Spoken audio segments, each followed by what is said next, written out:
ॐ नारायणः परो व्यक्तात् अण्डमव्यक्तसम्भवम् अण्डस्यान्तस्त्विमे लोकाः सप्तद्वीपा च मेदिनी। ॐ शान्ति शान्ति शान्तिः।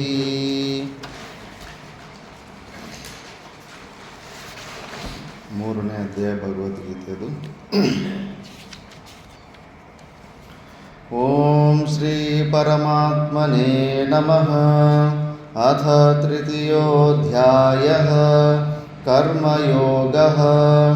ಅರ್ಜುನ ಉವಾಚ ಜಾಯಸಿ ಚೇತ್ ಕರ್ಮಣಸ್ತೆ ಮತಾ ಬುದ್ಧಿರ್ಜನಾರ್ದನ ತತ್ಕಿಂ ಕರ್ಮಣಿ ಘೋರೆ ಮಾಂ ನಿಯೋಜಯಸಿ ಕೇಶವ. ವ್ಯಾಮಿಶ್ರೇಣೇವ ವಾಕ್ಯೇನ ಬುದ್ಧಿಂ ಮೋಹಯಸೀವ ಮೇ. ತದೇಕಂ ವದ ನಿಶ್ಚಿತ್ಯ ಯೇನ ಶ್ರೇಯೋಹಮಾಪ್ನುಯಾಮ್. ಲೋಕೇಸ್ಮಿನ್ ದ್ವಿವಿಧಾ ನಿಷ್ಠಾ ಪುರಾ ಜ್ಞಾನಯೋಗೇನ ಸಾಂಖ್ಯಾನಾಂ ಕರ್ಮಯೋಗೇನ ಯೋಗಿನಾಂ. ನ ಕರ್ಮಣಾಮನಾರಂಭಾತ್ ನೈಷ್ಕರ್ಮ್ಯಂ ಪುರುಷೋಷ್ಣುತೆ. ನ ಚ ಸನ್ಯಸನಾದೇವ ಸಿದ್ಧಿಂ ಸಮಧಿಗಚ್ಚತಿ. ನ ಹಿ ಕಶ್ಚಿತ್ ಕ್ಷಣಮಪಿ ಜಾತು ತಿಷ್ಠತ್ಯ ಕರ್ಮಕೃತ್. ಕಾರ್ಯತೆ ಯವಶಃ ಕರ್ಮ ಸರ್ವಃ ಪ್ರಕೃತಿಜೈರ್ಗುಣೈಃ. ಕರ್ಮೇಂದ್ರಿಯಾಣಿ ಸಂಯಮ್ಯ ಯ ಆಸ್ತೆ ಮನಸಾ ಸ್ಮರನ್. ಇಂದ್ರಿಯಾರ್ಥಾನ್ ವಿಮೂಢಾತ್ಮ ಮಿಥ್ಯಾಚಾರಃ ಸ ಉಚ್ಯತೆ. ಯಸ್ತ್ವಿಂದ್ರಿಯಾಣಿ ಮನಸಾ ನಿಯಮ್ಯ ರಭತೇರ್ಜುನ. ಕರ್ಮೇಂದ್ರಿಯೈ ಕರ್ಮಯೋಗಂ ಅಸಕ್ತಃ ಸ ವಿಶಿಷ್ಯತೆ. ಮತ್ವಂ ಕರ್ಮಜ್ಜಾಯೋ ಹ್ಯಕರ್ಮಣಃ ಶರೀರಯಾತ್ರಾಪಿ ಚ ತೇ ನ ಪ್ರಸಿದ್ಧ್ಯೇದ ಕರ್ಮಣಃ. ಯಜ್ಞಾತಾತ್ ಕರ್ಮಣೋऽನ್ಯತ್ರ ಲೋಕೋऽಯಂ ಕರ್ಮಬಂಧನಃ. ತದರ್ಥಂ ಕರ್ಮ ಕೌಂತೆಯ ಮುಕ್ತಸಂಗಃ ಸಮಾಚರ. ಸಹ ಯಜ್ಞಾ ಪ್ರಜಾ ಸೃಷ್ಟ್ವಾ ಪುರೋವಾಚ ಪ್ರಜಾಪತಿಃ. ಅನೇನ ಪ್ರಸವಿಷ್ಯದ್ವಂ ಯೇಷವೋದ್ವಿಷ್ಟಕಾಮಧೋ. ದೇವಾನ್ ಭಾವಯತಾನೇನ ತೇ ದೇವಾ ಭಾವಯಂತು ವಃ.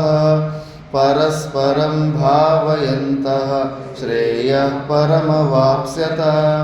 ಇಷ್ಟಾನ್ ಭೋಗಾನ್ ಹಿ ವೋ ದೇವ ದಾಸ್ಯಂತೆ ಯಜ್ಞಭಾವಿತಾಃ.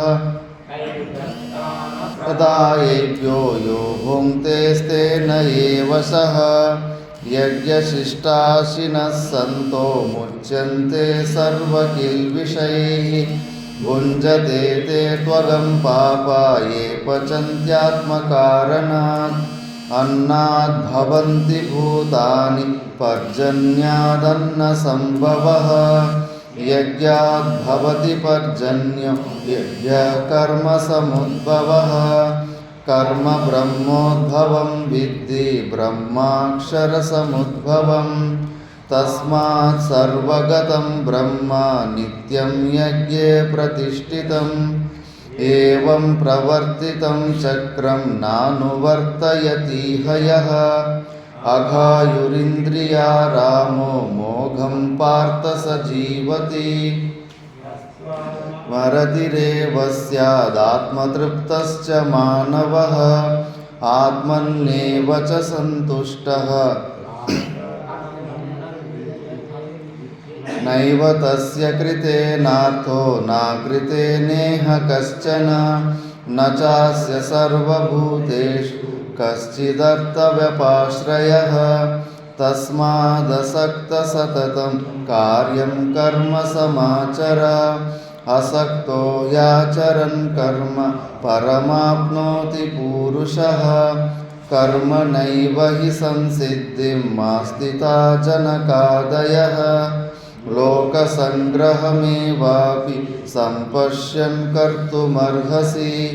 यद्यदाचरति श्रेष्ठः तत्तदेवेतरो जनः स यत्प्रमाणं कुरुते लोकस्तदनुवर्तते न मे पार्थास्ति कर्तव्यं त्रिषु लोकेषु किञ्चन नानवाप्तमवाप्तव्यं वर्त एव च कर्मणि यदि अहं न वर्तेयं जातु कर्मण्यतन्द्रितः मम वर्त्मानुवर्तन्ते मनुष्या पार्थ सर्वशः देयुरिमे लोका न कुर्यां कर्म चेदहं शङ्करस्य च कर्ता स्यामुपहन्यामि मा प्रजाः सक्ताः कर्मण्यविद्वांसो यथा कुर्वन्ति भारत कुर्याद्विद्वांस्तथा सक्तश्चिकीर्षुर्लोकसङ्ग्रहं न बुद्धिभेदं जनयेदज्ञानां कर्मसङ्गिनां जोषयेत् सर्वकर्माणि विद्वान् युक्तः समाचरन् प्रकृते क्रियमाणानि गुणैः कर्माणि सर्वशः अहङ्कारविमूढात्मा कर्ताहमिति मन्यते तत्त्ववित्तु महाबाहो गुणकर्मविभागयोः गुणागुणेषु वर्तन्त इति मत्वा न सज्जते प्रकृतेर्गुणसम्मूढाः सज्जन्ते गुणकर्मसु विदो मन्दान् कृत्स्नविन्न विचालयेत् मयि सर्वाणि कर्माणि सन्न्यस्याध्यात्मचेतसा निराशीर्निर्ममो भूत्वा युध्यस्व विगतज्वरः ये मे मतमिदं नित्यं अनुतिष्ठन्ति मानवाः श्रद्धावन्तो न सूयन्तो मुच्यन्ते तेऽपि कर्मभिः ये त्वेतदभ्यसूयन्तो नानुतिष्ठन्ति मे मतं सर्वज्ञानविमूढांस्तान् विद्धि नष्टान् चेतसः सदृशं चेष्टते स्वस्याः प्रकृतेर्ज्ञानवानपि प्रकृतिं यान्ति भूतानि निग्रह किं करिष्यति इन्द्रियस्येन्द्रियस्यार्थे रागद्वेषौ व्यवस्थितौ तयोर्न वशमागच्छेत् तौ ह्यस्य परिपन्थिनौ स्वधर्मो विगुणः परधर्मात् स्वनुष्ठितात् स्वधर्मे निधनं श्रेयः परधर्मो भयावहः अर्जुन उवाच अथ केन प्रयुक्तोऽयं पापं चरति पूरुषः अनिच्छन्नपि वार्ष्णेय बलादिव नियोजितः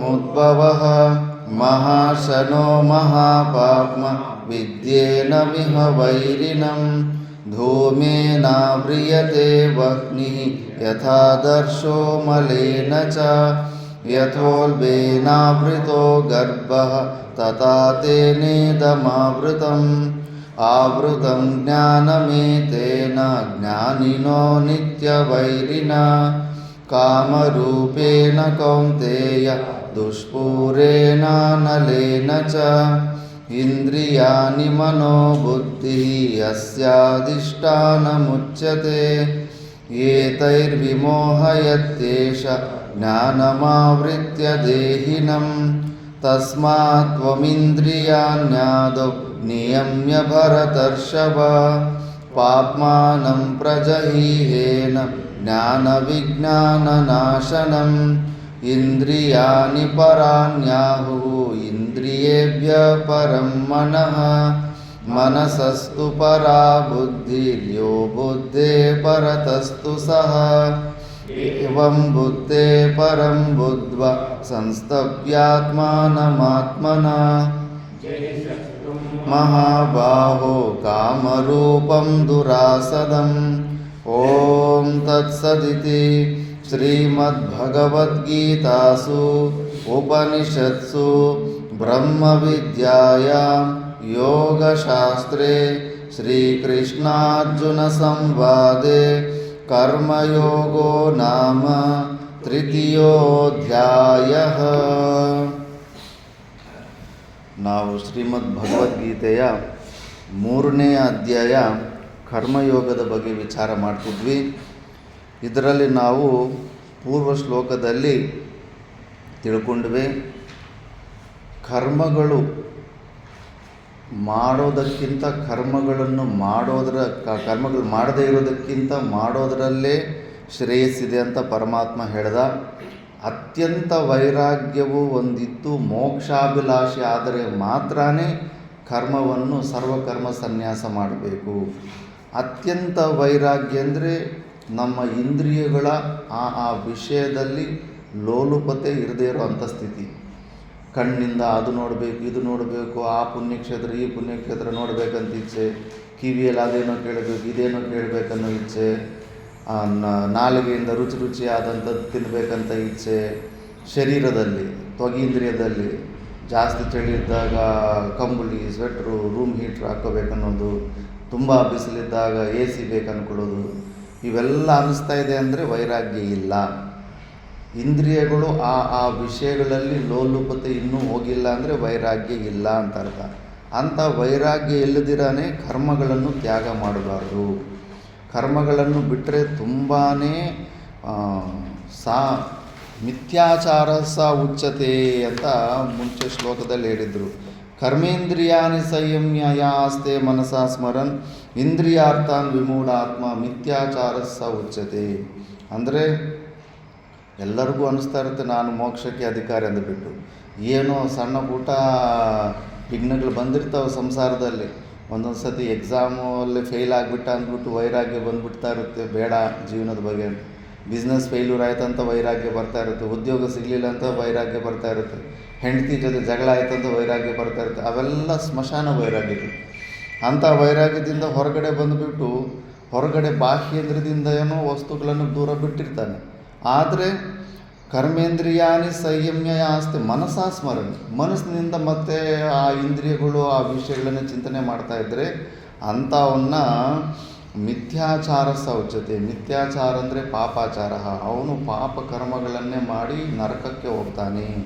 ಅದಕ್ಕೆ ಇದು ಸನ್ಯಾಸ ಅನ್ನೋದು ಎಲ್ಲರಿಗೂ ಅದು ಕಾಮಿಡಿ ಅಲ್ಲ. ಅದು ನಿನ್ನಲ್ಲಿ ಅತ್ಯಂತ ವೈರಾಗ್ಯ ಹೊಂದಿದ್ದರೆ ಮಾತ್ರ ನೀನು ಕರ್ಮ ಸನ್ಯಾಸಕ್ಕೆ ಅಧಿಕಾರಿ. ಇಲ್ಲ ಅಂದರೆ ನೀನು ಕರ್ಮಗಳು ಮಾಡ್ಕೊಳ್ಳೋದ್ರಲ್ಲೇ ನಿನ್ನ ಶ್ರೇಯಸ್ಸಿದೆ.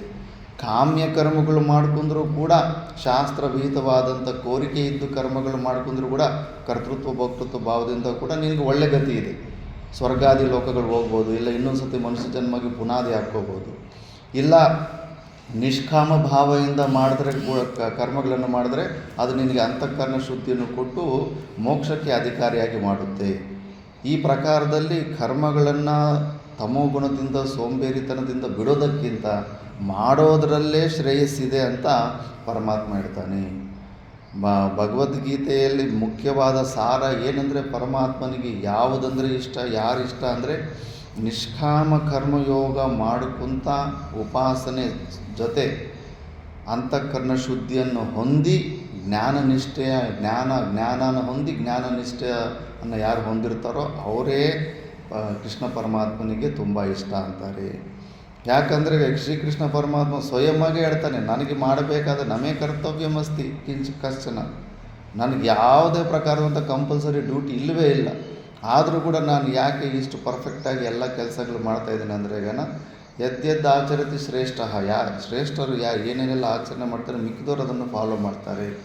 ಅದಕ್ಕೆ ನಿಷ್ಕಾಮ ಕರ್ಮಯೋಗದಿಂದ ಈ ಜ್ಞಾನನಿಷ್ಠೆಗೆ ಬಂದಿರೋ ಅಂಥವ್ರನ್ನೇ ತುಂಬ ಪರಮಾತ್ಮ ಇಷ್ಟಪಡ್ತಿದ್ದಾನೆ. ಅಂದರೆ ನಮ್ಮನ್ನು ನೀವು ಕೂಡ ಅದೇ ಮಾರ್ಗವನ್ನು ಅನುಸರಿಸಿ ಅಂತ ನಮಗೆ ಉಪದೇಶ ಮಾಡ್ತಾ ಇರ್ತಾನೆ. ಅದಕ್ಕೆ ಆ ಥರ ಹೇಳಿಬಿಟ್ಟು ಮತ್ತು ಆ ಕರ್ಮಯೋಗದಿಂದ ಹೆಂಗೆ ಈ ಪ್ರಕೃತಿ ಎಲ್ಲ ಹೆಂಗೆ ಒಂದು ಡಿಸಿಪ್ಲಿನಿಂದ ಮೇಂಟೈನ್ ಆಗ್ತಾಯಿದೆ. ಪ್ರತಿಯೊಂದಕ್ಕೂ ಕೂಡ ಒಂದ್ರ ಮೇಲೆ ಒಂದು ಲಿಂಕ್ ಇದ್ದೇ ಇರುತ್ತೆ. ನಾವು ಏನು ಜೀವನ ನಡೆಸ್ತಾ ಇರ್ತೀವೋ ಹಿಂಸೆ ಮಾಡಿದಿರ ನಾವು ಜೀವನ ನಡೆಸೋದು ತುಂಬ ಕಷ್ಟ ಆಗುತ್ತೆ. ನಿನ್ನೆ ಕೂಡ ವಿಚಾರ ಮಾಡಿದ್ವಿ. 5 ಜಾಗದಲ್ಲಿ ಕಟ್ಟಿಗೆ ಹೊಡೆಯೋದ್ರಲ್ಲಿ ಸೀಳೋದ್ರಲ್ಲಿ ಯಾವುದೋ ಒಂದನ್ನು ಪೀಸ್ ಮಾಡೋವಾಗ ಖಂಡನ, ಪೋಷಣಂ, ಚುಲ್ಲಿ, ಉದಕ ಕುಂಭಶ್ಚ ಮಾರ್ಜಿನಿ. ಈ 5 ಜಾಗದಲ್ಲಂತೂ ನಾವು ಪಾಪ ಕರ್ಮಗಳು ಮಾಡಿದ್ರೆ ಸುಮ್ಮನೆ ಇರೋದಕ್ಕೆ ಚಾನ್ಸೇ ಇಲ್ಲ. ಹಿಂಸೆ ನಡೀತಾನೆ ಇರುತ್ತೆ.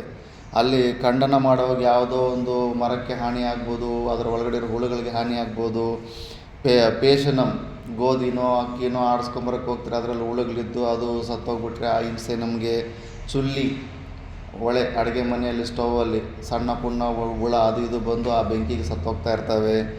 ಮತ್ತು ಉದಕುಂಭಶ್ಚ, ಬಕೆಟಲ್ಲೋ ನೀರಲ್ಲೋ ಸ್ಟಾಕ್ ಮಾಡಿಟ್ಟಿರ್ತೀವಿ, ಅದ್ರ ಮೇಲೆ ಯಾವುದೋ ಒಂದು ಸೊಳ್ಳೆನೇನೋ ಬಂದು ಅದ್ರ ಮೇಲೆ ಕೂತ್ಕೊಂಡು ಪ್ರಾಣ ಬಿಟ್ಬಿಟ್ಟಿರುತ್ತೆ. ಮತ್ತು ಮಾರ್ಜನಿ, ಕಸ ಹೊಡೆಯುವಾಗ ನಮ್ಮ ಕಾಲು ಕೆಳಗಡೆ ಆ ಪರಕೆಗೆ ತಗಲಿ ಎಷ್ಟೋ ಇರುವೆಗಳು ಅವು ಇವು ಪ್ರಾಣ ಕಳ್ಕೊಂಡಿರ್ತವೆ. ಈ ಒಂದು ಪಂಚಸೂನ ಗೃಹಸ್ಥಸ್ಯ ಇವೆಲ್ಲ 5 ನರಕಗಳಿದ್ದಂಗೆ. ಇದು ಅನ್ಅವಾಯ್ಡಬಲ್. ನೀನು ಎಷ್ಟು ಕೇರ್ಫುಲ್ಲಾಗಿ ಟ್ರೈ ಮಾಡಿದ್ರೂ ಕೂಡ ಈ ಹಿಂಸೆಗಳು ನಡೀತಾನೆ ಇರ್ತವೆ. ಆದ್ದರಿಂದ ಇಂಥವನ್ನೆಲ್ಲ ಮತ್ತು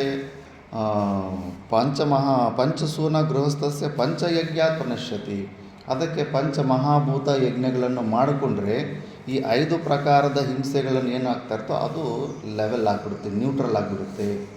ಆದ್ದರಿಂದನೇ ತಾತ ಮುತ್ತಾತಂದರಲ್ಲಿ ನೋಡ್ಬೋದು, ಊಟ ಮಾಡೋದಕ್ಕಿಂತ ಮುಂಚೆ ಒಂದಿಷ್ಟು ಅನ್ನನೋ ಮುದ್ದೇನೋ ತೆಗೆದು ಪಕ್ಕಕ್ಕೆ ಇಡ್ತಾಯಿದ್ರು. ಇಟ್ಬಿಟ್ಟ ಮೇಲೆ ಊಟ ಎಲ್ಲ ತಿಂದ ಮೇಲೆ ಅದನ್ನು ಎತ್ತಾಕ್ಕೊಂಡು ಹೊರಗಡೆ ನಾಯಿಗೋ ಪಕ್ಷಿಗಳಿಗೋ ಯಾವುದಕ್ಕೋ ಒಂದಕ್ಕೆ ಹಾಕ್ಬಿಡ್ತಾಯಿದ್ರು. ಯಾಕಂದರೆ ಇವೆಲ್ಲ ಗೊತ್ತಿತ್ತು, ನಮ್ಮ ಸನಾತನ ಧರ್ಮದಲ್ಲಿ ಇವೆಲ್ಲ ಜೀವನದಲ್ಲೇ ಬಂದ್ಬಿಟ್ಟಿದ್ದಾವೆ ಇವೆಲ್ಲ. ಆದ್ದರಿಂದ ಈ ಥರ ಪ್ರತಿಯೊಂದು ಶಾಸ್ತ್ರ ಏನಿರುತ್ತೆ ಅವನ್ನೆಲ್ಲ ನಾವು ಮಾಡ್ಕೊತ ಹೋಗ್ತಾ ಇರಬೇಕು. ಸುಮಾರು ಜನ ಈ ಯಜ್ಞ ಬೆಂಕಿ ಹಾಕಿದ್ರೆ ಇದರಿಂದ ಏನಾಗುತ್ತೆ ಏನು ಅಂತೆಲ್ಲ ವಿಚಿತ್ರವಾಗಿ ಆಗ್ತಾ ಇರ್ತಾರೆ. ಯಜ್ಞ ಮಾಡೋದ್ರಿಂದ ಹೆಂಗೆ ಪ್ರಕೃತಿ ಎಲ್ಲ ಮೇಂಟೈನ್ ಆಗ್ತಾ ಇರುತ್ತೆ ಅಂತ ಗೊತ್ತಿರೋದಿಲ್ಲ ನಮಗೆ. ಟಾಟಾ ಇನ್ಸ್ಟಿಟ್ಯೂಟ್ ಅವರು ಒಂದು ಸತಿ ಸುಮ್ಮನೆ ಯಜ್ಞ ಸಾಮಗ್ರಿಯಲ್ಲಿ ಹಾಕೋದನ್ನೆಲ್ಲ ಹಾಕಿಬಿಟ್ಟು ಒಂದು ಸತಿ ಬೆಂಕಿ ಇಟ್ಟು ನೋಡ್ತಾರೆ, ಏನಾಗುತ್ತೆ ಇದರಿಂದ ಪ್ರಕೃತಿಯಲ್ಲಿ ಏನು ಚೇಂಜ್ ಆಗುತ್ತೆ ಅಂತ. ನೋಡಿದ್ರೆ ಆ ಯಜ್ಞ ಏನು ಮಂತ್ರ ಇಲ್ಲ ಏನಿಲ್ಲ, ಕೇವಲ ಅದು ಆ ಸಾಮಗ್ರಿ ಹಾಕ್ಬಿಟ್ಟು ಬೆಂಕಿ ಹಚ್ಚಿ ನೋಡ್ತಾರೆ. ಬೆಂಕಿ ಹಚ್ಚಿ ನೋಡಿದ್ರೆ ಮೇಲ್ಗಡೆ ಓಝೋನ್ ಲೇಯರ್ ರಿಪೇರಿ ಆಗಿಬಿಟ್ಟಿತ್ತಂತೆ. ಈಗ ನಮಗೆ ಬಿಸಿಲು ಹೆಚ್ಚು ಡಿಗ್ರಿ ಯಾಕೆ ಆಗುತ್ತಂದರೆ ಮೇಲ್ಗಡೆಯಿಂದ ಸೂರ್ಯಕಿರಣಗಳು ಫೋರ್ಸಾಗಿ ಬೀಳ್ತಾ ಇರುತ್ತೆ. ಒಂದು ಓಝೋನ್ ಲೇಯರ್ ಅಂತ ಮೇಲ್ಗಡೆ ಮೇಘಗಳಿರ್ತಾವಲ್ಲ ಅಲ್ಲಿ ತಣ್ಣಗಿರುತ್ತೆ. ಸೂರ್ಯಕಿರಣಗಳು ಅಲ್ಲಿಂದ ಫೋರ್ಸಾಗಿ ಬಿದ್ದು ಆ ಓಝೋನ್ ಲೇಯರಲ್ಲಿ ಬಿದ್ದು ಸ್ವಲ್ಪ ಸ್ಪೀಡ್ ಕಡಿಮೆ ಆಗುತ್ತೆ. ಸ್ಪೀಡ್ ಕಡಿಮೆ ಆಗಿಬಿಟ್ಟು ಮತ್ತೆ ಭೂಲೋಕದಲ್ಲಿ ಬರೋ ಅಷ್ಟೊತ್ತಿಗೆ ಡಿಗ್ರಿ ಕಡಿಮೆ ಆಗುತ್ತೆ. ಈಗ ಓಝೋನ್ ಲೇಯರು ಈ ಪೊಲ್ಯೂಷನಿಂದ ಎಲ್ಲ ರಂಧ್ರಗಳು ಜಾಸ್ತಿ ಬಿದ್ದೋಗಿರ್ತವೆ.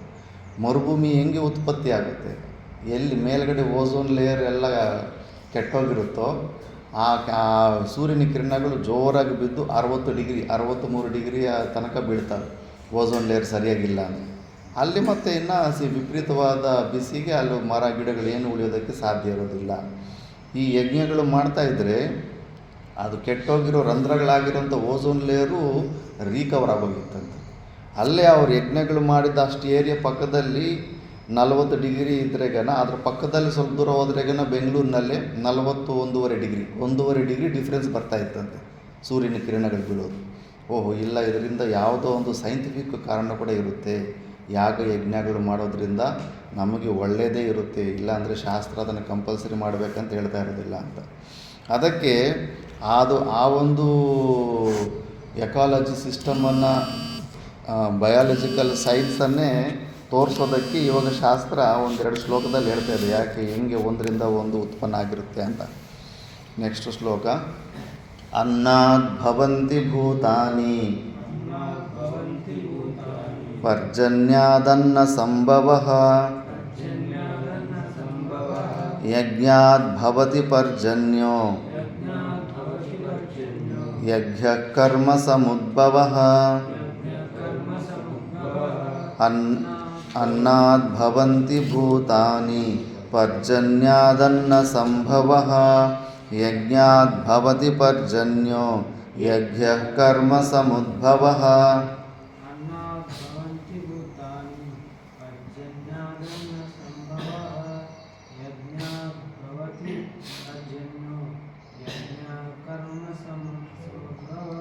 अन्नात् भवन्ति भूतानि पर्जन्यादन्न संभवः यज्ञात् भवति पर्जन्यो यज्ञः कर्म समुद्भवः. अन्नात् भवन्ति भूतानि यज्ञात् पर्जन्य पर्जन्यादन्नसम्भवः यज्ञात् भवति पर्जन्यो यज्ञः कर्मसमुद्भवम् ಭೂತಾನಿ ಅನ್ನಾದ್ ಭವಂತಿ. ಭೂತಾನಿ ಎಲ್ಲ ಜೀವಿಗಳು ಕೂಡ ಅನ್ನದಿಂದನೇ ಉತ್ಪನ್ನ ಆಗ್ತವೆ.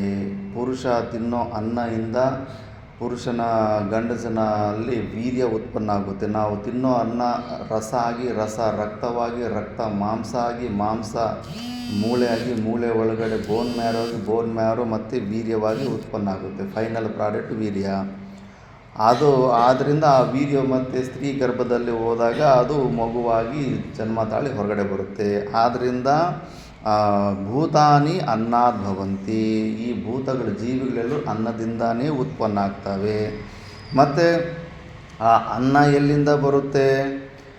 ಮತ್ತು ಅನ್ನ ಸಂಭವ ಪರ್ಜನ್ಯಾತ್. ಅನ್ನವು ಮಳೆಗಳು ಬೀಳ್ತಾ ಇದ್ರೆ ತಾನೇ ಏನಾದರೂ ನೀರಿದ್ರೇ ಏನಾದರೂ ಬೆಳೆ ಗಿಳೆ ಇಟ್ಕೊಂಡು ನಾವು ಅನ್ನನ ಉತ್ಪನ್ನ ಮಾಡೋದಕ್ಕಾಗುತ್ತೆ. ಅಂದರೆ ಮಳೆಯಿಂದ ಅನ್ನದಿಂದ ಜೀವಿಗಳು ಉತ್ಪನ್ನ ಆಗ್ತವೆ. ಮತ್ತು ಪರ್ಜನ್ಯ ಮಳೆ ಹೆಂಗೆ ಬರುತ್ತೆ? ಪರ್ಜನ್ಯಾದ್ ಯಜ್ಞಾತ್ ಭವತಿ. ಪರ್ಜನ್ಯಾದ್ ಯಜ್ಞಾತ್ ಭವತಿ ಅಂದರೆ ಈ ಮಳೆ ಅನ್ನೋದು ಹೆಂಗೆ ಬರುತ್ತೆ? ಯಜ್ಞಗಳು ಮಾಡೋದ್ರಿಂದ ಮಳೆ ಉತ್ಪನ್ನ ಆಗುತ್ತೆ.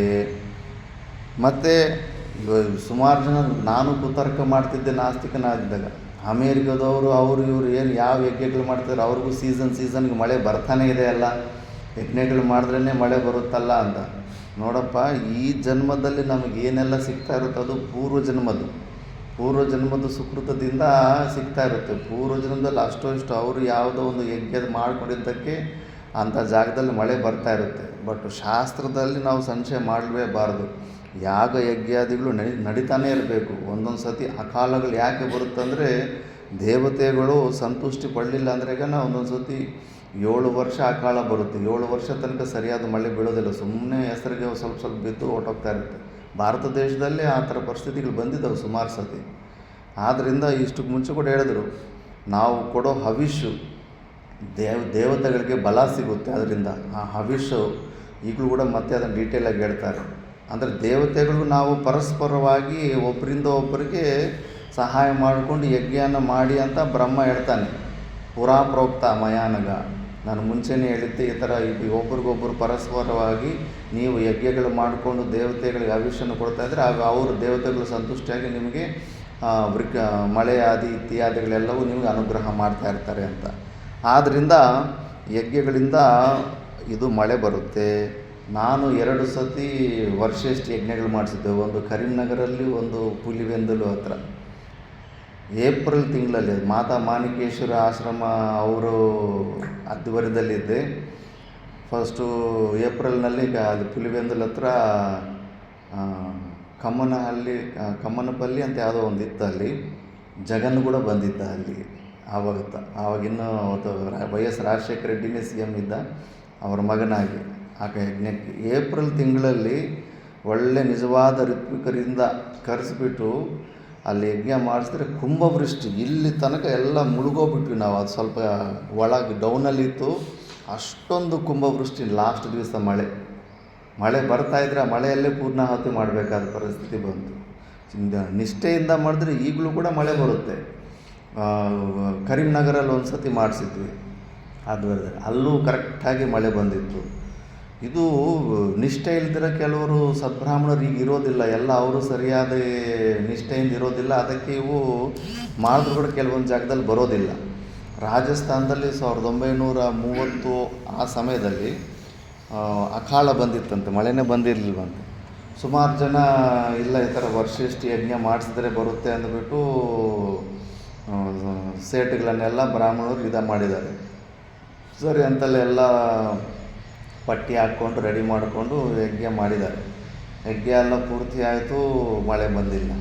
ಆ ಸೇಟುಗಳೆಲ್ಲ ಅಂದ್ಬಿಟ್ರಂತೆ, ಈ ಬ್ರಾಹ್ಮಣರು ಮತ್ತೆ ನಮ್ಮ ಕಿವಿಯಲ್ಲಿ ಹೂವು ಇಟ್ಬಿಟ್ಟು ಅವರು ಹೊಟ್ಟೆ ತುಂಬಿಸ್ಕೊಂಡ್ಬಿಟ್ರು ಅಂತ ಅಂದ್ಕೊಂಡ್ರಂತೆ. ಪಾಪ ಅವರು ಬ್ರಾಹ್ಮಣರಿಗೆ ನೋವಾಯ್ತಂತೆ. ನಾವು ನಿಜವಾಗ್ಲೂ ಮಳೆ ಬರಬೇಕಂತ ಮಾಡಿದ್ವಲ್ಲ, ಯಾಕೆ ಬರ್ತಾಯಿಲ್ಲ ಮಳೆ? ಮತ್ತು ಎಲ್ಲಿ ಅಂದ್ಬಿಟ್ಟಿದ್ದು ಋಷಿಕೇಶ್ ಕೈಲಾಸಾಶ್ರಮದಲ್ಲಿ ನಾವು ಓದಿದ್ದ ಆಶ್ರಮದಲ್ಲಿ ಬಡೆ ಮಹಾರಾಜ್ ಅಂತ ಇರ್ತಾರೆ. ಅವ್ರು ಸಿದ್ಧಪುರುಷರು ತ್ರಿಕಾಲ ಜ್ಞಾನಿಗಳು. ಅವ್ರಿಗೆ ಭೂತ ವರ್ತಮಾನ ಭವಿಷ್ಯತ್ ಎಲ್ಲ ಗೊತ್ತಾಗ್ತಾ ಇರುತ್ತೆ. ಅವ್ರ ಹತ್ರ ಹೋದ್ಮೇಲೆ ಹಿಂಗೆ ನಮ್ಗೆ ಶಾಸ್ತ್ರದ ಮೇಲೇ ಅಶ್ರದ್ಧೆ ಆಗ್ಬಿಡ್ತಾ ಇದೆ. ಎಲ್ಲ ನಾವು ನಿಯಮಗಳಿಂದ ಮಾಡಿದ್ವಿ, ಆದರೂ ಬರಲಿಲ್ಲ ಮಳೆ ಅಂತ.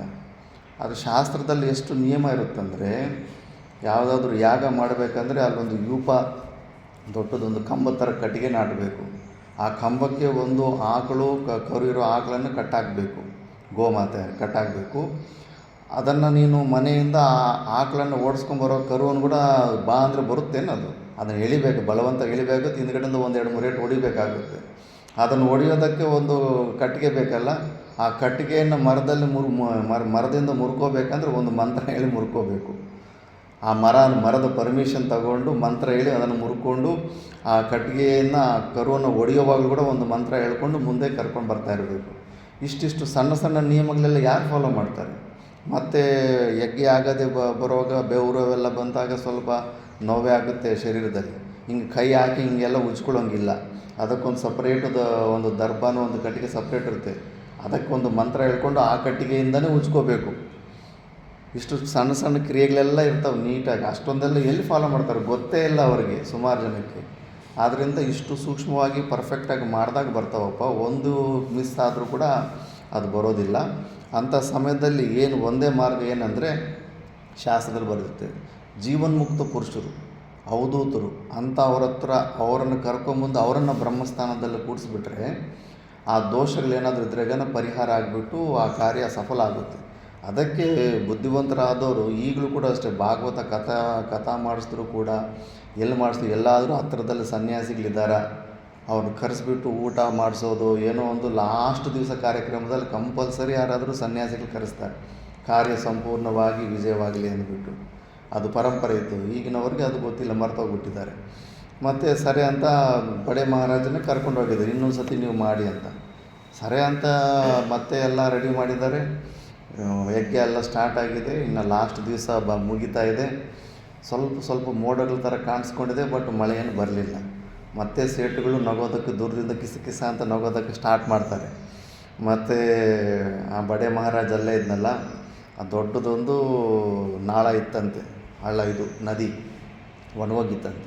ಈ ನದಿಗೆ ಆ ಕಡೆ ಯಾರ್ಯಾರು ಊರುಗಳು ಮನೇಲಿದ್ದಾವೋ ಈಗಲೇ ಹೊಟ್ಟೋಗಿ, ಇಲ್ಲಾಂದರೆ 1 ವಾರ ಯಾರೂ ದಾಟಕ್ಕಾಗೋದಿಲ್ಲ ಅಂದ್ರಂತೆ.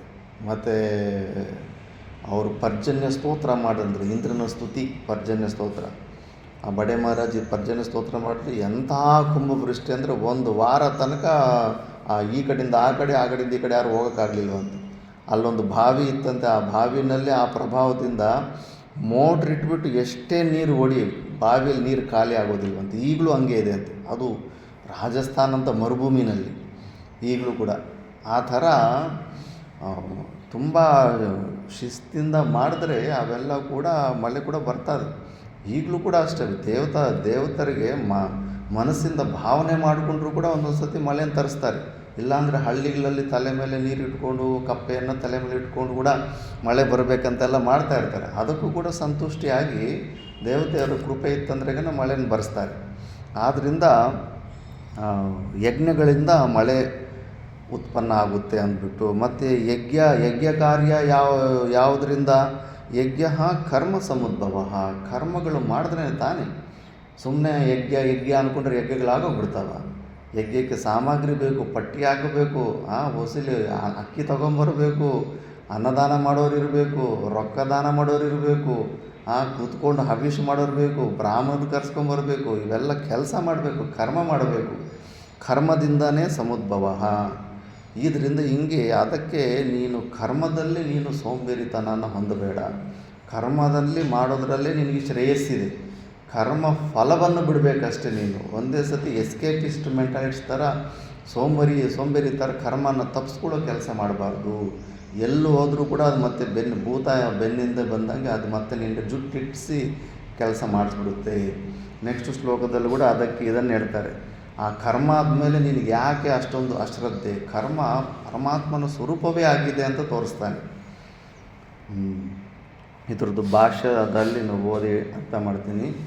ಅನ್ನಾದ್ ಭುಕ್ತಾದ್ अन्नात् भुक्तात् लोहित लोहित रेत परिणतात् वेदः परिणतात् प्रत्यक्षं भवन्ति प्रत्यक्षं भवन्ति जायन्ते भूतानि जायन्ते भूतानि पर्जन्याद् वृष्टेः पर्जन्यात् वृष्टेः अन्नस्य अन्नस्य संभवः सम्भवः अन्नसंभवः अन्नसम्भवः यज्ञात् भवति यज्ञात् भवति पर्जन्यः पर्जन्यः अग्नौ अग्नौ प्रस्ताहुतिः प्रस्ताहुतिः सम्यक् आदित्यम् उपतिष्ठते सम्यक् आदित्यम् उपतिष्ठते आदित्यात् जायते आदित्यात् जायते वृष्टिः वृष्टिः वृष्टेरन्नं वृष्टेरन्नं तथा प्रजः तथा प्रजा इति स्मृतेः स्मृतेः यज्ञः यज्ञः अपूर्वं अपूर्वं स च यज्ञः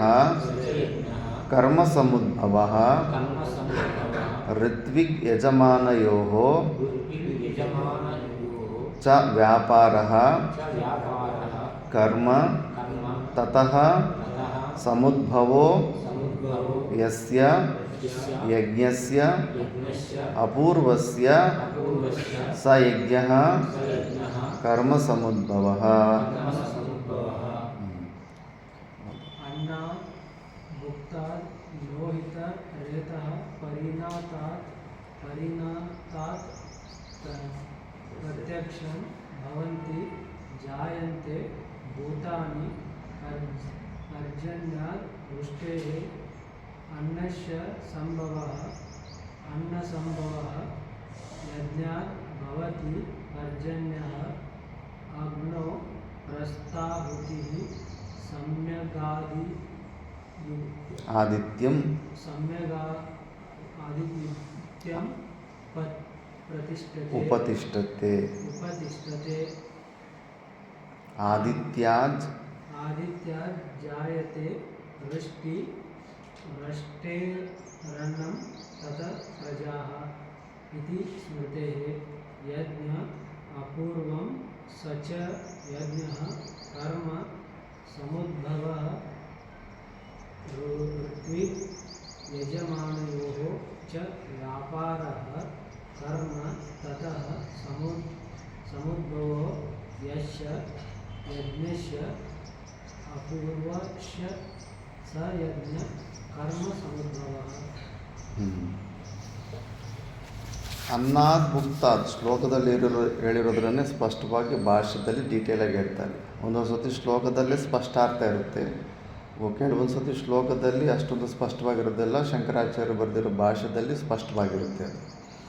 ಅನ್ನಾದ್ ಭುಕ್ತಾದ್ ಲೋಹಿತ ರೇತ ಪರಿಣತಾತ್, ನಾವು ತಿಂದಿರೋ ಊಟ ರಸವಾಗಿ ರಕ್ತವಾಗಿ ಏನೆಲ್ಲ ಕ್ರಮ ಇರುತ್ತೋ ಅದರಿಂದ ಅದು ವೀರ್ಯ ರೂಪ ತನಕ ಬದಲಾವಣೆ ಆಗುತ್ತೆ. ಇದು ಪ್ರತ್ಯಕ್ಷಂ ಭವಂತಿ ಜಾಯಂತೆ ಭೂತಾನಿ, ಅನ್ನದಿಂದ ಎಲ್ಲರೂ ಉತ್ಪತ್ತಿ ಆಗುತ್ತೆ, ಜೀವಿಗಳು ಉತ್ಪತ್ತಿ ಆಗುತ್ತೆ. ಮತ್ತು ಪರ್ಜನ್ಯಾದಂದರೆ ವೃಷ್ಟೇಹೆ, ವರ್ಷ ಮಳೆಯನ್ನು ಪರ್ಜನ್ಯ ಅಂತಾರೆ. ವೃಷ್ಟೇಹೆ ಅನ್ನಸ್ಯ ಸಂಭವ, ಆ ಮಳೆಯಿಂದ ಅನ್ನ ಉತ್ಪನ್ನ ಆಗುತ್ತೆ, ಅನ್ನ ಸಂಭವ. ಮತ್ತು ಯಜ್ಞಾದ್ ಭವತಿ ಪರ್ಜನ್ಯ, ಯಜ್ಞದಿಂದ ಪರ್ಜನ್ಯ ಉತ್ಪನ್ನ ಆಗುತ್ತೆ. ಇದಕ್ಕೆ ಮನುಸ್ಮೃತಿದು ಕೂಡ ಒಂದು ಪ್ರಮಾಣ ಕೊಡ್ತಾರೆ. ಅಗ್ನೌ ಪ್ರಸ್ತಾಹುತಿ, ನಾವು ಏನು ಬೆಂಕಿಯಲ್ಲಿ ಆಹುತಿ ಕೊಡ್ತೀವಲ್ಲ, ಸಮ್ಯಕ್ ಆದಿತ್ಯಂ ಉಪತಿಷ್ಠತೆ, ಹೋಗಿ ಸೂರ್ಯನಲ್ಲಿ ಹೋಗಿ ಸೇರಿಕೊಡುತ್ತೆ. ಅದು ಫೋನ್ಪೇ ಮಾಡ್ದಂಗೆ, ಇಲ್ಲಿ ನಾವು ಬಟನ್ ಒತ್ತಿದ್ರೆ ಅಲ್ಲಿ ಯಾರಿಗೂ ಹೋಗುತ್ತೋ ಅಲ್ಲಿ ಹಿಂಗೆ ಸೇರಿಕೊಡುತ್ತೋ, ಬೆಂಕಿಯಲ್ಲಿ ಹಾಕೋ ಆಹುತಿ ಸೂರ್ಯನಲ್ಲಿ ಹೋಗಿ ಅಲ್ಲಿರುತ್ತೆ. ನಾವು ಏನು ನೈವೇದ್ಯ ಹಣ್ಣು ಗಿಣ್ಣು ಎಲ್ಲಾದರೂ ಮೂರ್ತಿಗಳ ಮುಂದೆ ಬಂದಿರ್ತೀವಲ್ಲ, ಅದು ಸೂರ್ಯನ ಕಿರಣಗಳಿಂದ ಒಣಗೋಗಿರೋ ಆ ರಸ ಎಲ್ಲ ಹೋಗುತ್ತಲ್ಲ, ಆ ರಸ ಕೂಡ ಪ್ರಕೃತಿಯಲ್ಲಿರುತ್ತೆ. ಯೋಗಿಗಳಿಗೆ ಅದು ಆಹಾರ ಆಗುತ್ತೆ. ಯೋಗಿಗಳಾದಂಥವ್ರಿಗೆ ನೀವು ನೈವೇದ್ಯ ಇಟ್ಟಿರೋಂಥದ್ದು ಅದು ಒಣಗೋಗಿದ್ರು ಕೂಡ ದೇವನ ಮೂರ್ತಿ ಮುಂದೆ ಅದರ ಒಣಗಿರೋ ರಸನ ಸೂರ್ಯ ಇಟ್ಕೊಂಡಿರ್ತಾನೆ, ಅದು ಅವರಿಗೆ ಟ್ರಾನ್ಸ್ಫರ್ ಮಾಡ್ತಾ ಇರ್ತಾನೆ. ಶಾಸ್ತ್ರದಲ್ಲೆಲ್ಲ ಪ್ರಮಾಣ ಬರುತ್ತೆ. ಆದಿತ್ಯಾತ್ ಜಾಯತೆ ವೃಷ್ಟಿ, ಸೂರ್ಯನಿಂದಲೇ ಮಳೆ ಬರೋದು. ಸೂರ್ಯನ ಚೆನ್ನಾಗಿ ಅದನ್ನು ನೀರನ್ನು ಎವಾಪರೇಟ್ ಮಾಡಿದ್ರೇ ಮೇಘಗಳು ಉತ್ಪತ್ತಿಯಾಗಿ ಮಳೆ ಬರೋದು. ವೃಷ್ಟೇಹೇ ಅನ್ನಂ ತತಃ ಪ್ರಜಾ, ವೃಷ್ಟಿ ಮಳೆಯಿಂದ ಅನ್ನ, ಅದರಿಂದ ಪ್ರಜಾ ಅಂತ ಮನುಸ್ಮೃತಿ ಪ್ರಮಾಣ ಕೂಡ ಇದೆ.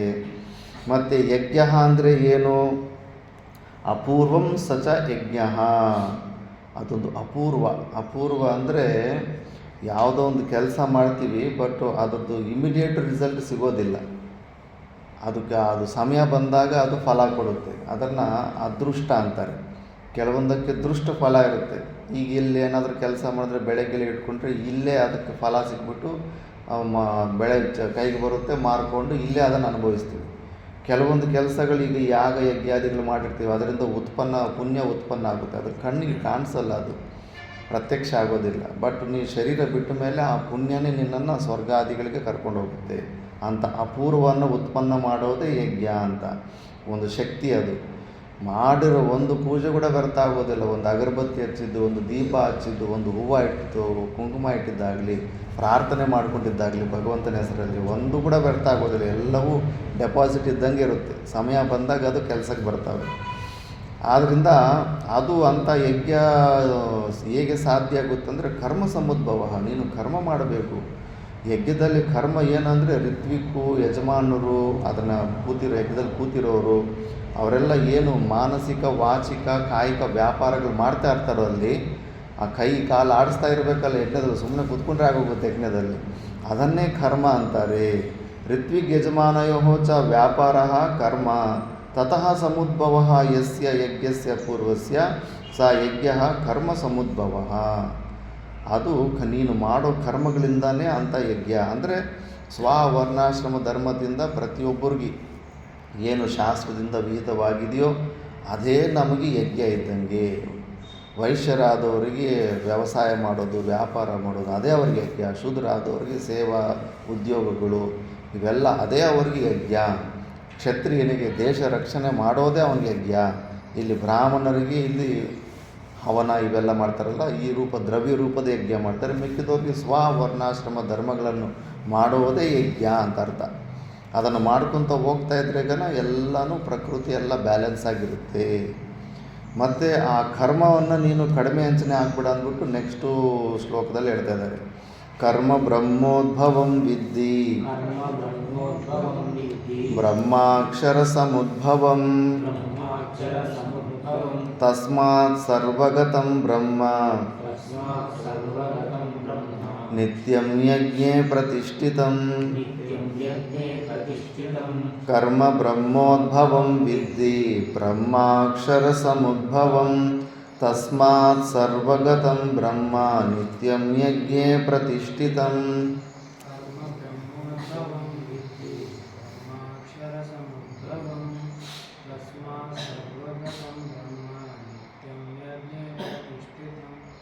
कर्म ब्रह्मोद्भवं विद्धि ब्रह्माक्षर समुद्भवं तस्मात् सर्वगतः ब्रह्मा नित्यं यज्ञे प्रतिष्ठितं.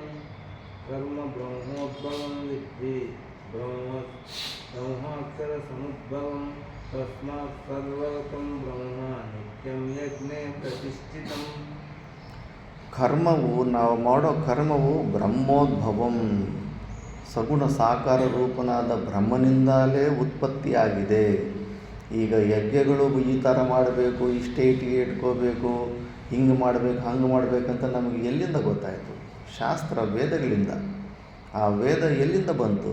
ಬ್ರಹ್ಮನ ಉಸಿರು, ಸಗುಣ ಸಾಕಾರ ರೂಪ ಅಂತ ಬ್ರಹ್ಮನ ಉಸಿರಿದ್ದಂಗೆ ಸಾಕ್ಷಾತ್ ವೇದ ಕೂಡ ಪ್ರಕಟ ಆಗಿತ್ತು. ಅದಕ್ಕೆ ವೇದಕ್ಕೆ ಕರ್ತ ಇಲ್ಲ, ಸಾಕ್ಷಾತ್ ಪರಮಾತ್ಮ ಸ್ವರೂಪನೇ, ಪರಮಾತ್ಮ ಸ್ವರೂಪವೇ ಆಗಿತ್ತೆ. ಅದನ್ನು ಪೆನ್ನು ಪೇಪರ್ ಇಟ್ಕೊಂಡು ಬರೆದವರಲ್ಲ, ಸ್ವಯಂ ಪ್ರಕಟ ಆಗಿರುತ್ತೆ ಅದು. ಅಂಥ ಕರ್ಮ ಅಂತ ಬ್ರಹ್ಮೋದ್ಭವಂ ವಿದ್ಧಿ. ಮತ್ತು ಬ್ರಹ್ಮಾಕ್ಷರಂ, ಬ್ರಹ್ಮ ಅಕ್ಷರ ಸಮುದ್ಭವಂ, ಆ ಸಗುಣ ಸಾಕಾರ ಪರಮಾತ್ಮನು ಎಲ್ಲಿಂದ ಹುಟ್ಟಿದ? ಅವನು ಅಕ್ಷರ ಸಮುದ್ಭವಂ, ನಿರ್ಗುಣ ನಿರಾಕಾರ ಸ್ವರೂಪದಿಂದ ಹುಟ್ಟಿದ. ನಿಜವಾದ ಪರಮಾತ್ಮನ ಸ್ವರೂಪ ಆ ಅಕ್ಷರವಿಲ್ಲ. ಕ್ಷರ ಅಂದರೆ ನಾಶ, ಅಕ್ಷರ ಅಂದ್ರೆಗನ ನಾಶರಹಿತ ಅಂತ. ಅದಕ್ಕೆ ಅಂಥ ನಿರ್ಗುಣ ನಿರಾಕಾರ ಸ್ವರೂಪದಿಂದಲೇ ಆ ಸಗುಣ ಸಾಕಾರ ರೂಪದಂಥ ಪರಮಾತ್ಮನಿರ್ತಾನೆ. ನಮ್ಮ ಒಂದು ಅಧಿಕಾರಿತ್ವ ಭೇದದಿಂದ ಪ್ರಪಂಚದಲ್ಲೂ ಕೂಡ ಅಷ್ಟೇ, ಅವ್ರವ್ರ ಕೆಪಾಸಿಟಿಗೆ ಅನುಕೂಲವಾಗಿ ಅಂಥ ಉಪಾಸನೆ ಮಾಡ್ತಾ ಇರ್ತಾರೆ.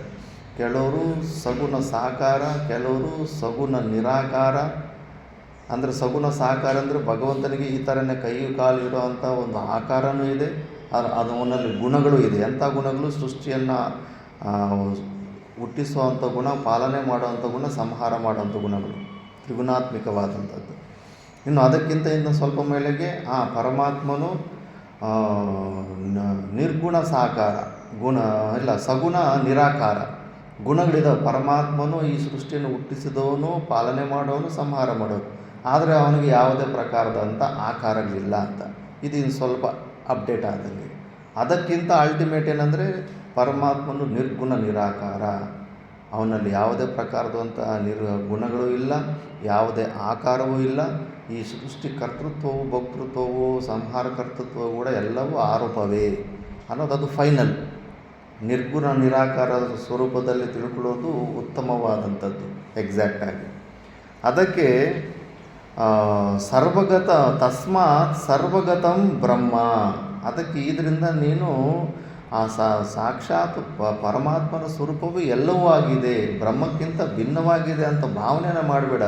ಈ ಮಾಡೋ ಕರ್ಮ ಇದ್ಯಾವುದೋ ಬೇರೆ ಪರಮಾತ್ಮಗಿಂತ ಭಿನ್ನವಾಗಿದೆ, ಇದು ಮಾಡಿದ್ರೆ ಪರಮಾತ್ಮ ಸಿಗೋದಿಲ್ಲ ಅನ್ನೋ ಭಾವನೆನ ತಗೋಬೇಡ. ಎಲ್ಲವೂ ಪರಮಾತ್ಮನಿಂದ, ನಿರ್ಗುಣ ನಿರಾಕಾರದಿಂದ ಬ್ರಹ್ಮ ಉತ್ಪನ್ನ ಆಗಿದ್ದಾನೆ. ಬ್ರಹ್ಮನ ಉಸಿರು ರೂಪದಲ್ಲಿ ಈ ವೇದ ಉತ್ಪನ್ನ ಆಗಿದೆ. ಆ ವೇದ ವಾಕ್ಯಗಳಿಂದಲೇ ಈ ಥರ ಯಜ್ಞಗಳು ಮಾಡಬೇಕನ್ನೋ ಜ್ಞಾನ ನಮಗೆ ಬಂದಿದೆ. ಆದ್ದರಿಂದ ಪ್ರತಿಯೊಂದು ಕೂಡ ಪ್ರಪಂಚದಲ್ಲಿರೋದು ಎಲ್ಲವೂ ಕೂಡ ಬ್ರಹ್ಮನೇ ಆಗಿದ್ದಾನೆ. ಮತ್ತು ನಿತ್ಯಂ ಯಜ್ಞೇ ಪ್ರತಿಷ್ಠಿತ. ಅದಕ್ಕೆ ಯಾವಾಗಲೂ ಯಜ್ಞದಲ್ಲಿ ಸಹ ಆ ಬ್ರಹ್ಮನೇ ಪ್ರತಿಷ್ಠಿತನಾಗಿರ್ತಾನೆ. ಮುಂದೆ ಬರುತ್ತೆ ಬ್ರಹ್ಮಾರ್ಪಣಂ ಬ್ರಹ್ಮವಿ ಬ್ರಹ್ಮಾಗ್ನೋ ಬ್ರಹ್ಮಣಾಹುತಂ ಬ್ರಹ್ಮೈವತೇನ ಗಂತವ್ಯಂ ಬ್ರಹ್ಮಕರ್ಮ ಸಮಾಧಿನ ಅಂದ್ಬಿಟ್ಟು ಎಲ್ಲವೂ. ಆ ಇಟ್ಟಿಗೆನೂ ಬ್ರಹ್ಮನೇ, ಅದರಲ್ಲಿ ಆ ಬೆಂಕಿನೂ ಬ್ರಹ್ಮನೇ, ಋತ್ವಿಕರು ಬ್ರಹ್ಮನೇ, ಅವಿಷ ದ್ರವ್ಯ ತ್ಯಾಗ ಮಾಡೋದು ಅವನೇ, ತಗೊಳ್ಳೋನು ಬ್ರಹ್ಮನೇ, ಎಲ್ಲವೂ ಆ ಪರಮಾತ್ಮನೇ ಆಗಿದ್ದಾನೆ ಅನ್ನೋ ಒಂದು ಭಾವನೆಯಲ್ಲಿ ನಾವು ಮಾಡ್ತಾ ಇರಬೇಕು ಅಂದ್ಬಿಟ್ಟು. ಅದಕ್ಕೆ ಇದು ಕರ್ಮವು ಬ್ರಹ್ಮ ಸ್ವರೂಪವೇ ಆದ್ದರಿಂದ ನೀನು ಅದನ್ನು ನಿರ್ಲಕ್ಷ್ಯ ಮಾಡಬೇಡ. ನಿನಗೆ ಡೌಟೇ ಬೇಡ, ಇದ್ಯಾವುದೋ ಬ್ರಹ್ಮಕ್ಕಿಂತ ದೇವರಿಗಿಂತ ಭಿನ್ನವಾದ ಕೆಲಸ ಅಂತ ಅಂದ್ಕೊಳ್ಳೇಬೇಡ. ಇದು ಆ ಬ್ರಹ್ಮ ಸಾಕ್ಷಾತ್ ಬ್ರಹ್ಮನನ್ನು ಹೊಂದೋದಕ್ಕೆ ಈ ಕರ್ಮ ಮಾರ್ಗನ ನಮಗೆ ಭಗವಂತ ಕೊಟ್ಟಿರೋದು. ನೀನು ಕಾಮ್ಯ ಕೋರಿಕೆ ಕರ್ತೃತ್ವದಿಂದ ಮಾಡಿಕೊಂಡ್ರೆ ಸ್ವರ್ಗಾದಿ ಲೋಕಗಳು ಇಂಥ ಸಣ್ಣ ಪುಟ್ಟ ಫಲಗಳು ಸಿಗ್ತಾ ಇರುತ್ತೆ. ಅದೇ ನಿಷ್ಕಾಮ ಭಾವನೆಯಿಂದ ಈಶ್ವರಾರ್ಪಣ ಬುದ್ಧಿಯಿಂದ ಅದೇ ಕರ್ಮನ ಮಾಡ್ಕೊಂಡ್ಬಿಟ್ರೆ ನಿನಗೆ ಅಂತಃಕರಣ ಶುದ್ಧಿಯನ್ನು ಕೊಟ್ಟು ಮೋಕ್ಷನೇ ಸಿಗ್ಬಿಡುತ್ತೆ ಅಂದ್ಬಿಟ್ಟು. ಭಾಷ್ಯದಲ್ಲಿ ನೋಡೋಣ.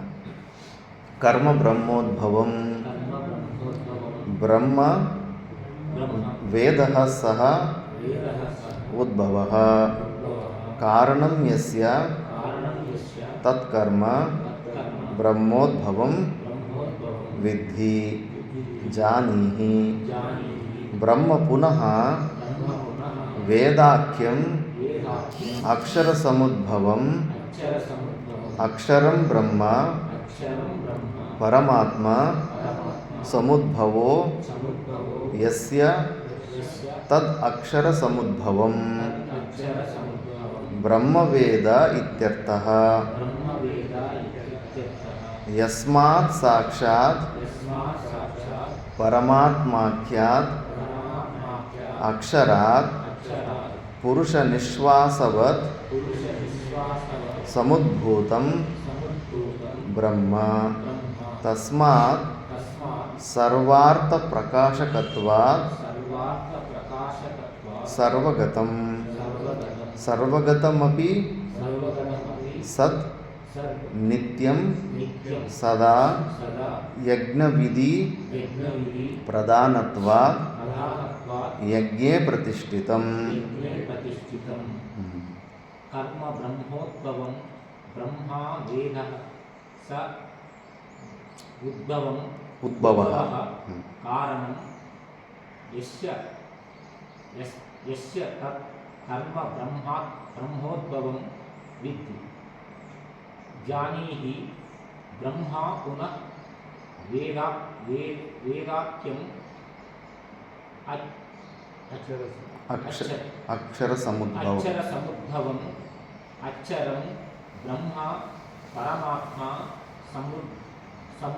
ಸಮುದ್ಭವೋ ಯಸ್ಯ ತದ್ ಅಕ್ಷರ ಸಮೃದ್ಧವಂ ಬ್ರಹ್ಮ ವೇದ ಇತ್ಯರ್ಥಃ. ಯಸ್ಮಾತ್ ಸಾಕ್ಷಾತ್ ಸಾಕ್ಷಾತ್ ಪರಮಾತ್ಮಾಖ್ಯಾತ್ ಅಚ್ಚರ ಪುರುಷನಿಗೆ ಪುರುಷ ನಿಶ್ವಾಸವತ್ ಪುರುಷ ನಿಶ್ವಾಸವತ್ ಸಮುದ್ಭೂತಂ ಬ್ರಹ್ಮ ತಸ್ಮಾತ್ ಸರ್ವಾರ್ಥ ಪ್ರಕಾಶಕತ್ವಾತ್ ಸರ್ವಗತಂ ಅಪಿ ಸದ್ ನಿತ್ಯಂ ಸದಾ ಯಜ್ಞವಿಧಿ ಪ್ರಧಾನತ್ವಾತ್ ಯಜ್ಞೆ ಪ್ರತಿಷ್ಠಿತಂ. ಶ್ಲೋಕದಲ್ಲಿರೋ ಪದಗಳಿಗೆ ಅರ್ಥವನ್ನು ಭಾಷೆಯಲ್ಲಿ ಸ್ಪಷ್ಟ ಮಾಡ್ತಾರೆ. ಕರ್ಮ ಬ್ರಹ್ಮೋದ್ಭವಂ, ಕರ್ಮ ಬ್ರಹ್ಮದಿಂದ ಉತ್ಪನ್ನ ಆಗುತ್ತೆ ಅಂತ ಶ್ಲೋಕದಲ್ಲಿ ಹೇಳಿದಾಗ ಅದನ್ನು ಸ್ವಲ್ಪ ಡೀಟೇಲ್ ಆಗಿ ಬ್ರಹ್ಮ ವೇದ ಸ ಉದ್ಭವ ಕಾರಣಂ ಯಸ್ಯ ತತ್ಕರ್ಮ ಬ್ರಹ್ಮೋದ್ಭವಂ. ಬ್ರಹ್ಮ ಸ್ಟಾರ್ಟಿಂಗಲ್ಲಿ ವೇದ, ಬ್ರಹ್ಮ ಅಂದರೆ ವೇದ ಅಂತ ಅರ್ಥ. ಬ್ರಹ್ಮ ವೇದ ಸ್ವರೂಪ, ಯಾಕಂದರೆ ಬ್ರಹ್ಮನ ಉಸಿರು ರೂಪದಲ್ಲೇ ಅದು ಉತ್ಪನ್ನ ಆಗಿತ್ತು. ವೇದವನ್ನು ಬ್ರಹ್ಮವನ್ನು ಬೇರೆ ಬೇರಾಗಿ ನೋಡಬಾರದು. ವೇದೋ ನಿತ್ಯ ಮದೀಯತ, ಅದಕ್ಕೆ ವೇದವನ್ನು ಕೂಡ ನಿತ್ಯ ಅಂತ ಈ ಥರ ಹೇಳ್ತಾರೆ. ಸಾಕ್ಷಾತ್ ಪರಮಾತ್ಮನ ಸ್ವರೂಪವೇ ಆಗಿರುತ್ತೆ ವೇದ. ಸ ಉದ್ಭವ ಕಾರಣಂ ಯಸ್ಯ ತತ್ ಕರ್ಮ ಬ್ರಹ್ಮೋದ್ಭವಂ, ಆದ್ದರಿಂದ ಅದನ್ನು ಕರ್ಮ ಬ್ರಹ್ಮೋದ್ಭವಂ ಅಂತ ಹೇಳ್ತಾರೆ. ವಿದ್ಯೆ ಅಂದರೆ ಜಾನಿಹಿ, ತಿಳ್ಕೋ ಅಂತ. ಬ್ರಹ್ಮ ಪುನಃ ವೇದಾಖ್ಯಂ ಅಕ್ಷರ ಸಮುದ್ಭವ, ಮತ್ತು ಆ ವೇದರೂಪವಾದಂಥ ಬ್ರಹ್ಮ ಅದು ಎಲ್ಲಿಂದ ಉತ್ಪನ್ನ ಆಯ್ತಂದರೆ ಅಕ್ಷರ ಸಮುದ್ಭವಂ. ಅಕ್ಷರಂ ಅಂದರೆ ಅಕ್ಷರಂ ಬ್ರಹ್ಮ ಪರಮಾತ್ಮ, ನಿರ್ಗುಣ ನಿರಾಕಾರವಾದಂಥ ಪರಮಾತ್ಮ. ಈಶ್ವರ ಅಂದಾಗ ಸಗುಣ ಸಾಕಾರ ತಗೋಬೋದು. ಪರಮೇಶ್ವರ ಅಂತ ಪರಮ ಅನ್ನೋದು ಸೇರಿಸ್ಬಿಟ್ರೆ ಈಗ ನಿರ್ಗುಣ ನಿರಾಕಾರ ಅಂತ ತಗೋಬೇಕು. ಸಮುದ್ಭವ ಯಸ್ಯ ತದ್ ಅಕ್ಷರ ಸಮುದ್ಭವಂ ಬ್ರಹ್ಮವೇದ ಇತ್ಯರ್ಥಃ. ಯಸ್ಮಾತ್ ಸಾಕ್ಷಾತ್ ಪರಮಾತ್ಮಾಖ್ಯಾತ್ ಅಕ್ಷರಾತ್, ಅಂದರೆ ನಿರ್ಗುಣ ನಿರಾಕಾರ ಸ್ವರೂಪನಿಂದಲೇ ಪುರುಷ ಸಗುಣ ಸಾಕಾರ ಉಸಿರು ನಿಶ್ವಾಸವತ್ತು ಸಮುದ್ಭೂತಂ ಬ್ರಹ್ಮ, ಅಂದರೆ ಈ ವೇದವು ಸಾಕ್ಷಾತಿನ ನಿರ್ಗುಣ ನಿರಾಕಾರ ಸ್ವರೂಪವೇ ಅಂತ ತಿಳ್ಕೊಂಬಿಡು. ಮೈನ್ ಸೋರ್ಸ್ ಅಲ್ಲಿಂದನೇ ಬಂದಿರೋದು ಅಂದ್ಬಿಟ್ಟು. ತಸ್ಮಾತ್ ಸರ್ವಾರ್ಥ ಪ್ರಕಾಶಕತ್ವ, ಅದಕ್ಕೆ ವೇದವು ಎಲ್ಲವನ್ನೂ ಪ್ರಕಾಶ ಮಾಡುತ್ತೆ, ಅಂದರೆ ಎಲ್ಲವನ್ನೂ ತಿಳಿದಿರುವಂಥದ್ದು ವೇದ. ಅದಕ್ಕೆ ಆ ಸ್ಥಿತಿಲಿರುವಂಥ ಯೋಗಿಯನ್ನು ಕೂಡ ಸರ್ವಜ್ಞ ಅಂತಾರೆ. ಎಲ್ಲವನ್ನೂ ತಿಳಿದಿರ್ತಾನೆ. ಆ ಪರಮಾತ್ಮನ ಸ್ವರೂಪನಾಗಿರೋಂಥ ಯೋಗಿ ಕೂಡ ಎಲ್ಲವನ್ನೂ ತಿಳಿದಿರ್ತಾನೆ, ಅದಕ್ಕೆ ಸರ್ವಜ್ಞ ಅಂತಾರೆ. ಸರ್ವಗತಮಪಿ ಸದ್ ನಿತ್ಯಂ ಸದಾ, ಅದು ಸರ್ವಗತವಾದ್ದರಿಂದ ನಿತ್ಯವೂ ಕೂಡ ನೀನು ಮಾಡುವಂಥ ಯಜ್ಞದಲ್ಲಿ ಪ್ರತಿಷ್ಠಿತವಾಗಿರುತ್ತೆ. ಅದೇನೋ ಪರಮಾತ್ಮನ ಸಾಧನೆಗೆ ಭಿನ್ನವಾದದ್ದು ಕೆಲಸ ಅಂತ ಕರ್ಮನ ಅನ್ಕೋಬೇಡ. ನೀನು ಮಾಡೋ ಕರ್ಮದಲ್ಲೇ ಡೈಲಿ ಯಜ್ಞೋವೈ ವಿಷ್ಣು ಅಂತ, ಆ ಯಜ್ಞವೇ ವಿಷ್ಣು ಸ್ವರೂಪವಾಗಿರುತ್ತೆ ಅಂದ್ಬಿಟ್ಟು. ಆಕಾಶಾತ್ ಪತಿತಂ ತೋಯಂ ಯಥಾ ಗಚ್ಚತಿ ಸಾಗರಂ ಸರ್ವದೇವ ನಮಸ್ಕಾರಃ ತಥಾ ಗಚ್ಚತಿ ಕೇಶವಂ ಪ್ರತಿ ಗಚ್ಚತಿ. ಮಳೆಯಲ್ಲಿ ಬಿದ್ದಿರೋ ಪ್ರತಿಯೊಂದು ಹನಿಯು ಹೇಗೆ ಸಮುದ್ರಕ್ಕೆ ಹೋಗಿ ಸೇರಿಕೊಳ್ಳುತ್ತೋ ಲಾಸ್ಟ್ಗೆ, ಅದೇ ಥರ ನೀನು ಯಾವ ದೇವರಿಗೆ ನೀನು ನಮಸ್ಕಾರ ಮಾಡಿಕೊಂಡ್ರು ಕೂಡ ಅದು ಫೈನಲ್ ಆಗಿ ಕೇಶವಂ ಪ್ರತಿ, ಆ ನಿರ್ಗುಣ ನಿರಾಕಾರವಾದಂಥ ಪರಮಾತ್ಮನಿಗೆ ಹೋಗಿ ಸೇರುತ್ತೆ. ಅದು ಆ ಭಾವನೆಯಲ್ಲಿ ಪ್ರತಿಯೊಂದು ಕೂಡ ಪರಮಾತ್ಮ ಸ್ವರೂಪವೇ ಅಂದ್ಬಿಟ್ಟು ಇದು ಕೂಡ ಪರಮಾತ್ಮನನ್ನು ಹೊಂದುವ ಸಾಧನೆ ಅನ್ನೋ ಭಾವನೆಯಿಂದ ನಾವು ಕರ್ಮವನ್ನು ಮಾಡಬೇಕು. ಪ್ರತಿಯೊಬ್ಬರಿಗೂ ಅಷ್ಟೇ, ಕರ್ಮ ಮಾಡೋದರಿಂದ ಫಲಾಕಾಂಕ್ಷ ಬುದ್ಧಿಯಿಂದ ಕರ್ಮಗಳನ್ನು ಮಾಡಿ ಮಾಡಿ ಕ್ಲಾರಿಟಿ ಸಿಗೋದಿಲ್ಲ. ಒಬ್ಬ ವ್ಯಕ್ತಿ ಚೆನ್ನಾಗಿ ಒಂದೇ ಮನೆಯಲ್ಲಿ ಇರಲಿ, ಒಬ್ಬ ವ್ಯಕ್ತಿ ಚೆನ್ನಾಗಿ ಹೆಚ್ಚು ಕೆಲಸ ಮಾಡ್ತಾ ಇರ್ತಾನೆ, ಇನ್ನೊಬ್ಬ ವ್ಯಕ್ತಿ ಕೆಲಸ ಮಾಡೋದ್ರಲ್ಲಿ ಹಿಂದೆ ಹೆಜ್ಜೆ ಆಗ್ತಾ ಇರ್ತಾನೆ. ಕಾರಣ ಏನಂದರೆ ವಿಚಾರ ಮಾಡಿರೋದಿಲ್ಲ. ನಾನು ಕರ್ಮ ಮಾಡಲಿಲ್ಲ ಅಂದರೂ ಜೀವನ ನಡೀತಾ ಇದೆ, ಹೆಚ್ಚು ಕರ್ಮ ನಾನು ಯಾಕೆ ಮಾಡಬೇಕು, ಹೆಚ್ಚು ಕರ್ಮ ಮಾಡಿದ್ರೆ ನನಗೇನು ಸಿಗುತ್ತೆ, ವೇಸ್ಟ್ ಆಗಿಬಿಡ್ತಲ್ಲ ನನ್ನ ಶಕ್ತಿ ಎಲ್ಲ, ಅನ್ನೆಸೆಸರಿ. ಮತ್ತು ಸ್ವಾರ್ಥದಿಂದ ಕರ್ಮಗಳನ್ನು ಮಾಡ್ತಾ ಇರ್ತೀವಿ. ನಾನು ಕಷ್ಟಪಟ್ಟಿದ್ದು ರಿಸಲ್ಟ್ ನನಗೆ ಸಿಗಬೇಕು, ಪಕ್ಕದ ಮನೆಯವನಿಗೆ ಸಿಗಬಾರ್ದು, ಅವ್ರಿಗೆ ಸಿಗಬಾರ್ದು, ಹಿಂಗೆ ಸಿಗಬಾರ್ದು ಅಂದ್ಬಿಟ್ಟು. ಅಂದರೆ ನಮ್ಮ ಬುದ್ಧಿಯಲ್ಲಿ ನಾವು ಮಾಡಿದ ಕರ್ಮನ ನಾವು ಗಟ್ಟಿಗಿಟ್ಕೊಳ್ಳಿಲ್ಲ ಅಂದರೆ ಅವ್ರು ಇವರು ತಿಂದುಬಿಟ್ರೆ ನಮಗೆ ಇಲ್ದಿರ ಆಗೋಗುತ್ತೆ ಅಂತ. ಅದು ತಪ್ಪು. ಕರ್ಮ ಸಿದ್ಧಾಂತ ಹೇಳುತ್ತೆ, ಯಾರು ಎಷ್ಟು ಕಷ್ಟಪಟ್ಟಿರ್ತಾರೋ ಅವನು ಕಷ್ಟಪಟ್ಟಿದ್ದು ಅವನಿಗೇ ಸಿಗುತ್ತೆ. ಅದು ನೋಡೋದಕ್ಕೆ ಇವ್ನ ರೊಕ್ಕ ಅವನು ಕದ್ಬಿಟ್ಟ, ಅವನು ತಿಂದುಬಿಟ್ಟ ಅಂತ ನಾವು ಅನ್ಕೋಬೋದು. ಮತ್ತು ಅವನ ಮನೆಗೆ ಅವನು ಎತ್ತೋನೋ ನಾಯಿಯೋ ಆಗಿ ಬಂದು ಋಣ ತೀರಿಸ್ಕೋಬೇಕಾಗುತ್ತೆ. ಎಲ್ಲಿಗೂ ಹೋಗೋದಿಲ್ಲ, ನಾವು ಕಷ್ಟಪಟ್ಟಿದ್ದು ಎಲ್ಲಿಗೂ ಹೋಗೋದೇ ಇಲ್ಲ. ಆದ್ದರಿಂದ ಅಂಥ ಇದು ಪಕ್ಕಾ ಫಿಕ್ಸೆಡ್ಡು. ಯಾರು ಕಳ್ಳತನ ಮಾಡೋದಕ್ಕೆ ಆಗೋದಿಲ್ಲ ನಮ್ಮ ಪರಿಶ್ರಮವನ್ನು. ಲೌಕಿಕ ರೂಪದಲ್ಲಿ ಅಯ್ಯೋ ನಾನು ಕಷ್ಟಪಟ್ಟಿದ್ದನ್ನು ಅವನು ಕಳ್ಳತನ ಮಾಡ್ಕೊಂಡು ತಿಂದುಬಿಟ್ಟ, ಯಾರ್ದೋ ದುಡ್ಡು ಎಲ್ಲಮ್ಮನ ಜಾತ್ರೆ ಅಂತ ಅನ್ಕೊತಾ ಇರ್ತೀವಿ. ಅದೆಲ್ಲವೂ ನಮಗೆ ಕಣ್ಣಿಗೆ ಕಾಣಿಸೋ ಸತ್ಯಗಳಲ್ಲ. ಹಿಂದುಗಡೆ ಪೂರ್ವಜನ್ಮದ ಪುಣ್ಯ ಪಾಪಗಳ ಫಲ ಇರುತ್ತೆ. ಈಗ ಕೂಡ ನೋಡಿ, ಎಲ್ಲ ದುಷ್ಟಕರ್ಮಗಳು ಪಾಪಕರ್ಮಗಳು ಮಾಡೋರು ಎಷ್ಟು ದೊಡ್ಡ ದೊಡ್ಡ ಸಾಹುಕಾರರಾಗಿದ್ದಾರೆ ಇಲ್ಲ. ಅದು ಪೂರ್ವಜನ್ಮದ್ದು, ಈ ಜನ್ಮದಲ್ಲ. ಈ ಜನ್ಮದ್ದು ಮಾಡಿದ್ದು ಮತ್ತೆ ಅನುಭವಿಸ್ತಾರೆ. ಹೆಚ್ಚು ಪಾಪ ಮಾಡಿದರೆ ಈ ಜನ್ಮದಲ್ಲೇ ಅನುಭವಿಸ್ಬಿಟ್ಟು ಹೋಗ್ತಾರೆ. ಆದ್ದರಿಂದ ಶಾಸ್ತ್ರ ಏನು ಹೇಳ್ತಂದರೆ, ಕರ್ಮ ಸಿದ್ಧಾಂತದಲ್ಲಿ ಯಾರು ಎಷ್ಟು ಕಷ್ಟಪಟ್ಟಿದರೆ ಆ ಕಷ್ಟವೋ ಫಲವೋ ಅವನಿಗೆ ಸಿಗುತ್ತೆ ಹೊರತು ಬೇರೆಯೊಬ್ಬರಿಗೆ ಯಾರೂ ಸಿಗೋದೇ ಇಲ್ಲ. ಆದ್ದರಿಂದ ಸುಮ್ಮನೆ ಅದಕ್ಕೆ ಯೋಗಿಗಳಷ್ಟೇ ಏನು ಕೇಳಿದ್ರು ಕೊಡೋದಕ್ಕೆ ರೆಡಿ ಆಗಿಬಿಟ್ಟಿರ್ತಾರೆ. ಅವ್ರು ಯಾಕಂದ್ರೆ ನಿಷ್ಕಾಮ ಭಾವನೆಯಿಂದ ಮಾಡಿರ್ತಾರೆ. ಸಾಮಾನ್ಯ ಗೃಹಸ್ಥರಿಗಿರೋ ಭಾವನೆ ಎಲ್ಲ ಅವ್ರಿಗಿರೋದಿಲ್ಲ. ನನ್ನದು ನಿನ್ನದು, ನಮ್ಮವರು ನಿಮ್ಮವರು, ನಮ್ಮ ಭಕ್ತರು ಅವ್ರ ಭಕ್ತರು ಅನ್ನೋ ಭಾವನೆಗಳಿರೋದಿಲ್ಲ. ಎಲ್ಲವೂ ತಾನೇ ಆಗಿರ್ತಾನೆ. ಆದ್ದರಿಂದ ಅವನು ಅಂಥ ಒಂದು ಪರಮ ಶಾಂತಿಯಲ್ಲಿರ್ತಾನೆ. ಕರ್ಮಗಳ ವಿಷಯದಲ್ಲಿ ಕ್ಲಾರಿಟಿ ಬಂದ್ರೇ ಅವನು ಆ ಸೋಂಬೇರಿತನನ ಬಿಡ್ತಾನೆ. ಸೋಂಬೇರಿತನದಲ್ಲಿ ಕ್ಯಾಲ್ಕುಲೇಷನ್ ಮೈಂಡಲ್ಲಿ ಏನಿರುತ್ತಂದರೆ, ಹೆಚ್ಚು ಕಷ್ಟಪಟ್ಟರೆ ವೇಸ್ಟ್ ಆಗಿಬಿಡುತ್ತೆ, ನಾನು ಕಷ್ಟಪಟ್ಟರೆ ಬೇರೆಯವನು ಅವನು ಸುಖ ಪಟ್ಬಿಡ್ತಾನೆ. 4 ಜನ ಅಣ್ಣ ತಮ್ಮಂದ್ರು ಮನೆಯಲ್ಲಿ ಕೆಲಸ ಮಾಡ್ತಾಯಿದ್ರು ಕೂಡ ಅಲ್ಲೂ ಕೂಡ ಅಷ್ಟೇ, ನಾನು ಯಾಕೆ ಹೆಚ್ಚು ಕೆಲಸ ಮಾಡಲಿ, ನಾನು ಯಾಕೆ ಹೆಚ್ಚು ಕೆಲಸ ಮಾಡಲಿ. ಅದನ್ನು ತೆಲುಗಲ್ಲಿ ಅಂತಾರೆ కదా, ಊರಿಗೆ ತಂಪಿನ ಅದೇ ಕೂಲಿ, ಎಗರಿಗೆ ತಂಪಿನ ಅದೇ ಕೂಲಿ ಅಂತ. ಸುಮ್ಮನೆ ಏನು ಟೈಮ್ ಪಾಸ್ ಮಾಡಿಕೊಂಡ್ರು ಕೂಡ ಒಟ್ಟಿಗೆ ಇದ್ದಾಗ ನಡೀತಾ ಇರುತ್ತೆ. ಸುಮ್ಮನೆ ಎಗರಿಗೆ ಕೆಲಸ ಮಾಡಿಕೊಂಡ್ರು ಕೂಡ ಅದೇ ಊಟ ತಿನ್ನುತ್ತಾನೆ ಅಂದ್ಬಿಟ್ಟು ಅವ್ರಿಗೆ ಅಲ್ಲಿ ಇಂಟ್ರೆಸ್ಟೇ ಮಾಡೋದಿಲ್ಲ. ಕರ್ಮದಲ್ಲಿ ಅವರು ಸೋಂಬೇರಿತನನ ಹೊಂದ್ಬಿಡ್ತಾರೆ. ಹಂಗಲ್ಲ, ಕರ್ಮವನ್ನು ಶರೀರದಲ್ಲಿ ಶಕ್ತಿ ಇರುವಷ್ಟು ತನಕ ಎಷ್ಟು ಸಾಧ್ಯವಾಗುತ್ತೋ, ಎಷ್ಟು ಹೆಚ್ಚಾಗುತ್ತೋ ಆವಾಗಲೇ ವಯಸ್ಸಾದ ಮೇಲೆ ಮಾಡೋದಕ್ಕಾಗೋದಿಲ್ಲ. ಈ ಕ್ಲಾರಿಟಿ, ನಾನು ಹೆಚ್ಚು ಕಷ್ಟಪಟ್ಟುಬಿಟ್ರೆ ನನಗೆ ಸಿಗದಿರೋ ಬೇರೆಯವ್ರು ತಿಂದುಬಿಡ್ತಾರೆ ಅನ್ನೋ ಏನೊಂದು ಯೋಚನೆ ಬರುತ್ತೋ ಅದು ಅವ್ರನ್ನ ಕರ್ಮದಲ್ಲಿ ಪ್ರವೃತ್ತಿ ಮಾಡಿಸೋದಿಲ್ಲ.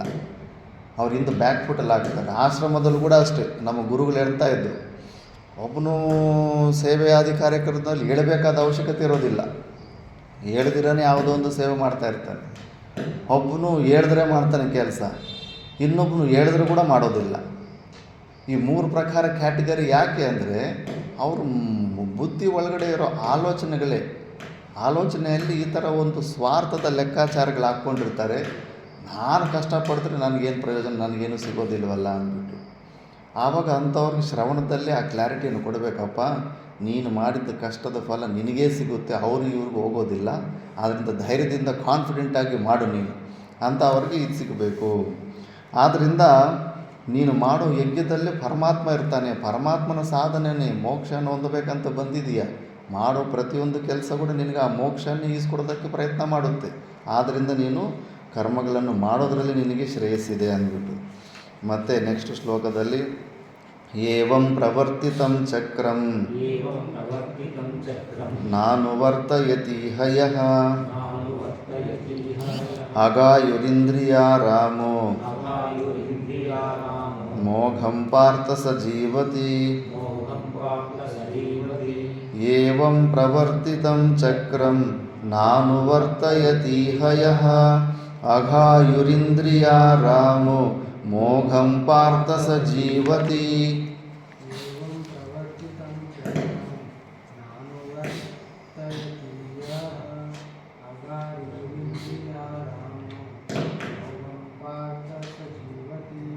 ಏವಂ ಪ್ರವರ್ತಿತಂ ಚಕ್ರಂ ನಾನುವರ್ತಯತಿ ಹಯಃ ಅಘಾಯುರಿಂದ್ರಿಯಾರಾಮೋ ಮೋಹಂ ಪಾರ್ಥ ಸ ಜೀವತಿ.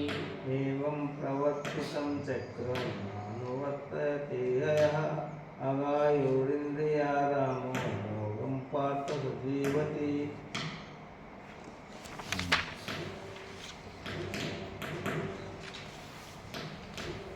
ಪಾರ್ಥ ಅಂದರೆ ಅರ್ಜುನ,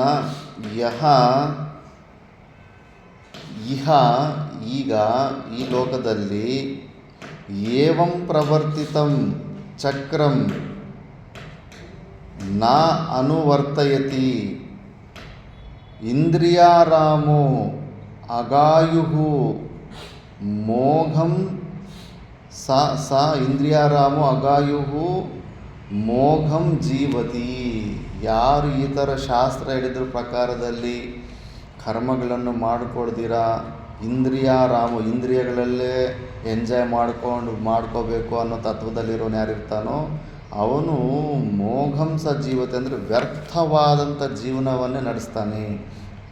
ದುರ್ಲಭವಾದಂಥ ಮನುಷ್ಯ ಜನ್ಮವನ್ನು ಒಂದು ಸಾಮಾನ್ಯ ಪಶು ಥರನೇ ವೇಸ್ಟ್ ಮಾಡ್ಕೊಂಡ್ಬಿಡ್ತಾನೆ. ಮೋಕ್ಷಕ್ಕೆ ಅರ್ಹತೆ, ಮೋಕ್ಷನ ಹೊಂದೋದಕ್ಕೆ ಅರ್ಹತೆ ಸಿಕ್ಕಿರುತ್ತ ಮಾನವ ಜನ್ಮವನ್ನು ವೇಸ್ಟ್ ಮಾಡ್ಕೊಂಡ್ಬಿಡ್ತಾನೆ. ಮತ್ತು ಪಶು ಪಕ್ಷಿಗಳ ಯೋನಿಗೆ ಹೋಗ್ತಾನೆ. ಇದನ್ನು ಭಾಷೆಯಲ್ಲಿ ತುಂಬ ಸ್ಪಷ್ಟವಾಗಿ ಹೇಳಿದ್ದಾರೆ. ಏವಂ ಈಶ್ವರೇಣ ವೇದಯಜ್ಞಪೂರ್ವಕಂ ಜಗತ್ ಚಕ್ರಂ ವರ್ತಿತಂ ನ ಅನುವರ್ತಯತಿ ಇಹಲೋಕೆ ಯಹ ಕರ್ಮಣಿ ಅಧಿಕೃತಃ ಸನ್ ಅಗಾಯು ಅಘಂ ಪಾಪಂ ಆಯು ಜೀವನಂ ಯಸ್ಯ ಸಹ ಅಗಾಯು ಪಾಪಜೀವನಂ ಇತಿ ಯಾವತ್ ಇಂದ್ರಿಯಾರಾಮ ಇಂದ್ರಿಯೈಃ ಆರಾಮಃ ಆರಮಣಂ ಆಕ್ರೀಡಾ ವಿಷಯೇಷು ಯಸ್ಯ ಸ ಇಂದ್ರಿಯಾರಾಮಃ ಮೋಘಂ ವೃಥಾ ಹೇ ಪಾರ್ಥ ಸ ಜೀವತಿ. ತಸ್ಮಾತ್ ಅಜ್ಞೇನ ಅಧಿಕೃತೇನ ಕರ್ತವ್ಯಂ ಏವ ಕರ್ಮ ಇತಿ ಪ್ರಕರಣಾರ್ಥಃ. ಚೌಕಲ್ವಾ? एवं ईश्वरेण वेदयज्ञपूर्वकं जगत् चक्रं वर्तितं न अनुवर्तयति इह लोकोय कर्मणि अधिकृतः सन् अगायुः अगं पापम् आयु जीवनं यस्य सह अगायुः पापजीवन इति भावत् इंद्रियाराम इंद्रियोः आरामणम् ಇಂದ್ರಿಯಾರಾಮಃ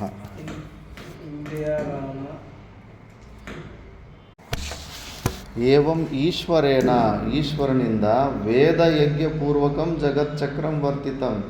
ಈ ವೇದಪೂರ್ವಕವಾಗಿ ಈ ಸೃಷ್ಟಿಚಕ್ರ ನಡೀತಾ ಇದೆ ಆತ ಮಾಡಿರೋ ನಿಯಮಗಳಿಂದ. ನಾ ಅನುವರ್ತೈತಿ ಇಹ ಲೋಕೆ ಯಹ ಕರ್ಮಣಿ ಅಧಿಕೃತ. ಆದ್ದರಿಂದ ಪರಮಾತ್ಮನು ಮಾಡಿರೋ ರೂಲ್ಸನ್ನು ಯಾರು ಫಾಲೋ ಮಾಡೋದಿಲ್ಲೋ, ಯಾರು ಫಾಲೋ ಮಾಡ್ದಿರ ಯಹ ಕರ್ಮಣಿ ಅಧಿಕೃತ ಸನ್, ಅವನಿಗೆ ವೈರಾಗ್ಯನೂ ಇಲ್ಲ. ಅಂಥವನು ವೈರಾಗ್ಯ ಇಲ್ಲದೇ ಇರೋನು ಕರ್ಮಗಳನ್ನು ಮಾಡಿದಿರೋ ಸೋಂಬೇರಿತನದಿಂದ ಜೀವನವನ್ನು ನಡೆಸ್ತಾ ಇದ್ದರೆ ಅವನು ಅಗಾಯುಹು ಅಂದರೆ ಅಗಮ್ ಅಂದರೆ ಪಾಪವಾದ ಜೀವನವನ್ನು ಪಾಪ ಜೀವನ ಮಿತಿ ಯಾವತ್ತು ಪಾಪ ಜೀವನವನ್ನು ನಡೆಸ್ತಾನೆ, ಪಾಪಾತ್ಮನಾಗ್ತಾನೆ ಅಂತ. ಯಾರವನು ಇಂದ್ರಿಯೈಹಿ ಆರಾಮ ಇಂದ್ರಿಯ ವಿಷಯಗಳಲ್ಲೇ ಎಂಜಾಯ್ ಮಾಡ್ಕೊತಾ ಇರ್ತಾನೆ. ಕೆಲಸ ಮಾತ್ರ ಮಾಡೋದಿಲ್ಲ, ಮತ್ತು ಎಲ್ಲನೂ ಬೇಕು, ಎಲ್ಲ ಫೆಸಿಲಿಟಿಗಳು ಬೇಕಾಗುತ್ತೆ ಅವನಿಗೆ, ಒಂದು ಕಡಿಮೆ ಆಗಬಾರ್ದು. ಭೋಗಗಳ ವಿಷಯದಲ್ಲಂತೂ ವೈರಾಗ್ಯ ಇರೋದಿಲ್ಲ ಅಂತ ಅವನು ಆರಮಣಂ ಆ ಕ್ರೀಡಾ ವಿಷಯಸು ಯಸ್ಯ ಸ ಇಂದ್ರಿಯಾರಾಮ. ಮೋಘಂ ಅಂದರೆ ವೃಥಾ, ವ್ಯರ್ಥವಾದ ಜೀವನನ ನಡೆಸಿ ಜೀವನನ ನಾಶ ಮಾಡ್ಕೊತಾನೆ ಅವನು. ತುಂಬ ಡೇಂಜರ್ ಅದು. ಅದಕ್ಕೆ ಮುಂಚೆ ಯಾರಂದರೆ ಅವ್ರಿಗೆಲ್ಲ ಸನ್ಯಾಸ ಎಲ್ಲ ಕೊಡ್ತಾ ಇರಲಿಲ್ಲ. ಫಸ್ಟ್ ಅವನಲ್ಲಿ ವೈರಾಗ್ಯ ಇದೇ ಇಲ್ಲ, ಅವನಲ್ಲಿರೋ ವೈರಾಗ್ಯ ಯಾವ ಮಟ್ಟ ಇದೆ, ಸ್ಮಶಾನ ವೈರಾಗ್ಯನೇ ಇಲ್ಲ ಅಂತ ನೋಡಿ ಮತ್ತೆ ಈ ಸನ್ಯಾಸ ಮಾರ್ಗಕ್ಕೆ ಬರ್ತಾಯಿದ್ರು. ಯಾಕಂದರೆ ಕರ್ಮಗಳನ್ನು ಬಿಡುವುದು ಇನ್ನೂ ಸೋಂಬೇರಿತನ ಹೆಚ್ಚು ಅಭ್ಯಾಸ ಆಗಿಬಿಡುತ್ತೆ. ಈ ಜನ್ಮಕ್ಕೆ ಅಭ್ಯಾಸ ಆಗಿರೋ ಸೋಂಬೇರಿತನ ಮತ್ತು ಮಾತಾ ಮಾಣಿಕೇಶ್ವರ ಅಂತಾಯಿದ್ರು, ನಾಯನ ಈ ಗೋಶಾಲದಲ್ಲಿ ಬಂದಿರೋ ಹಸುಗಳೆಲ್ಲ ಯಾರಂತ ಅಂದ್ಕೊಂಡಿದ್ದೀರಾ? ನಿಮ್ಮಂಥ ಸಾಧುಗಳೇ.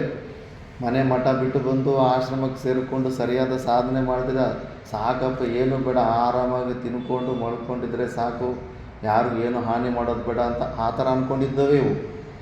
ಈಗ ಅದೇ ಕೆಲಸ ಮಾಡ್ತಾಯಿದ್ದೇವೆ. ಗೋಶಾಲದಲ್ಲಿ ಏನು ಕೆಲಸ ಮಾಡ್ತಾವೆ ಹಸುಗಳು? ಅಲ್ಲಿ ಚೆನ್ನಾಗಿ ತಿನ್ನೋದು, ಮುಳುಗೋದು, ಹಾಲು ಕೊಡೋದು, ಸಗಣಿ ಇಡೋದು ಅಷ್ಟೇ. ಆ ಥರ ಜೀವನಗಳು ಬಂದುಬಿಡ್ತವೆ. ಹುಷಾರಾಗಿರಬೇಕು. ತಪಶ್ಚರ್ಯ ಸಲುವಾಗಿ ಇದೊಂದೆಲ್ಲ ಪ್ಲ್ಯಾಟ್ಫಾರ್ಮ್ ಮಾಡ್ಕೊಂಡಿಲ್ಲ. ಏನೇ ಆಗಲಿ ಸರಿಯಾದ ಸಾಧನೆ ಮಾಡಿ ನೀನು ಆ ಪರಮಾತ್ಮನ ಸ್ವರೂಪನ ಹೊಂದಲಿಲ್ಲ ಅಂದರೆ ಮತ್ತೆ ನಿನ್ನ ಮನಸ್ತತ್ವ ಹೆಂಗಿರುತ್ತೋ ಆ ಮನಸ್ತತ್ವಕ್ಕೆ ಅನುಕೂಲವಾದಂಥ ಶರೀರಗಳು ಬಂದುಬಿಡ್ತವೆ. ಆದ್ದರಿಂದ ಹುಷಾರಾಗಿರ್ಬೇಕಂತ ಹೇಳ್ತಾಯಿದ್ರು. ತಸ್ಮಾತ್ ಅಜ್ಞೇನ ಅಧಿಕೃತೇನ ಕರ್ತವ್ಯಂ ಏವ ಕರ್ಮ ಇತಿ ಪ್ರಕರಣಾರ್ಥ. ಆದ್ದರಿಂದ ಅಜ್ಞಾನದಲ್ಲಿರೋನು ತಪ್ಪದೀರ ಕರ್ಮಗಳನ್ನೇ ಮಾಡಬೇಕು. ಅರ್ಜುನನೇ ನೀನು ಅನ್ಫಿಟ್ ಅಂತ ಹೇಳ್ಬಿಟ್ಟು ಸನ್ಯಾಸಕ್ಕೆ ಯುದ್ಧಸ್ವ, ನೀನು ಫಸ್ಟ್ ಕರ್ಮನೇ ಮಾಡು ಅಂತ. ಅದಕ್ಕೆ ಅರ್ಜುನನಿಗೂ ಈ ಜ್ಞಾನ ಗೊತ್ತಿರುತ್ತೆ. ಶ್ರೇಷ್ಠವಾದದ್ದು ಜ್ಞಾನ ಮಾರ್ಗನೇ, ಸನ್ಯಾಸನೇ ಶ್ರೇಷ್ಠವಾದದ್ದು. ಹೊಗಳೋದೇನು ಪರಮಾತ್ಮ ಶ್ರೇಷ್ಠ, ಜ್ಞಾನ ಮಾರ್ಗನ ಹೊಗಳ್ತಾನೆ. ನನ್ನ 4 ಜನ ಭಕ್ತರಲ್ಲಿ ಜ್ಞಾನಿನೇ ನನ್ನ ಇಷ್ಟವಾದ ಭಕ್ತ, ಜ್ಞಾನಿ ನನ್ನ ಸ್ವರೂಪನೇ ಆಗಿದೆ ಅಂತಾನೆ. ಅರ್ಜುನನ ಮಾತ್ರ ನೀನು ಮಾತ್ರ ಕರ್ಮ ಮಾಡು ಅಂತ. ಹೋಗಲಿ, ಆ ಮಾಡೋ ಕರ್ಮಗಳಿಂದ ಏನಾದರೂ ಕ್ರಮದಿಂದ ಆದರೂ ಮೋಕ್ಷ ಸಿಗುತ್ತಂದರೆ ಅದು ಕೂಡ ಹೇಳಿರೋದಿಲ್ಲ. ಅದು ನೀನು ಕಾಮನೆಯಿಂದ ಇಚ್ಛೆಯಿಂದ ಮಾಡಿದ್ರೆ ನಿನಗೆ ಮೋಕ್ಷ ಸಿಗೋದಿಲ್ಲ, ನಿಷ್ಕಾಮ ಭಾವದಿಂದ ಮಾಡಿದ್ರೆ ನಿನಗೆ ಮೋಕ್ಷ ಸಿಗುತ್ತೆ.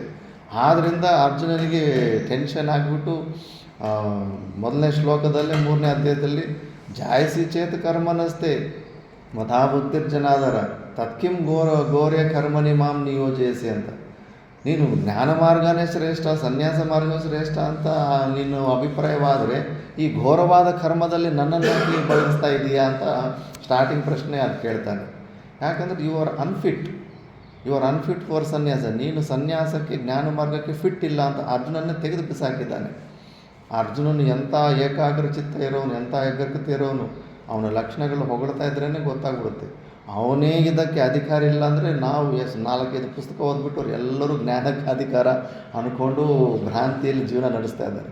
ನಮ್ಮ ಗುರುಗಳಾದ್ರೆ ನಾವೆಲ್ಲ ಬ್ಯಾಕ್ ಡೋರ್ ಎಂಟ್ರಿಗಳೇ, ಲಂಚ ಕೊಟ್ಟು ಹೆಂಗೆ ಉದ್ಯೋಗಕ್ಕೆ ಸೇರ್ತೀವಲ್ಲ ಅಂಥವ್ರು ನಾವೆಲ್ಲ ಸನ್ಯಾಸ ಮಾರ್ಗಕ್ಕೆ ಬಂದುಬಿಟ್ಟಿದ್ದೀವಿ. ಆದ್ದರಿಂದ ಹುಷಾರಾಗಿ ಸಾಧನೆ ಮಾಡಬೇಕು ಅಂದ್ಬಿಟ್ಟು ಈಗ ಒಂದು ವಿಚಾರ ಬರುತ್ತೆ ಪೂರ್ವ ಪಕ್ಷಿದು ಭಾಷೆಯಲ್ಲಿ. ಪ್ರಾಗ್ ಆತ್ಮಜ್ಞಾನ ನಿಷ್ಠ ಯೋಗ್ಯತಾ ಪ್ರಾಪ್ತೆ ತಾದರ್ಥ್ಯೇನ ಕರ್ಮಯೋಗಾನುಷ್ಠಾನಂ ಅಧಿಕೃತೇನ ಅನಾತ್ಮಜ್ಞೇನ ಕರ್ತವ್ಯಂ ಏವ ಇತಿ ಏತತ್ ನ ಕರ್ಮಣಾಂ ಅನಾರಂಭಾತ್ ಇತ್ಯತಃ ಆರಭ್ಯ ಶರೀರಯಾತ್ರಾ ಪಿಚತೆ ನ ಪ್ರಸಿದ್ಧೇತ್ ಅಕರ್ಮಣಃ ಇತಿ ಏವಂ ಅಂತೇನ ಪ್ರತಿಪಾದ್ಯ ಯಜ್ಞಾರ್ಥಾತ್ ಕರ್ಮಣೋನ್ಯತ್ರ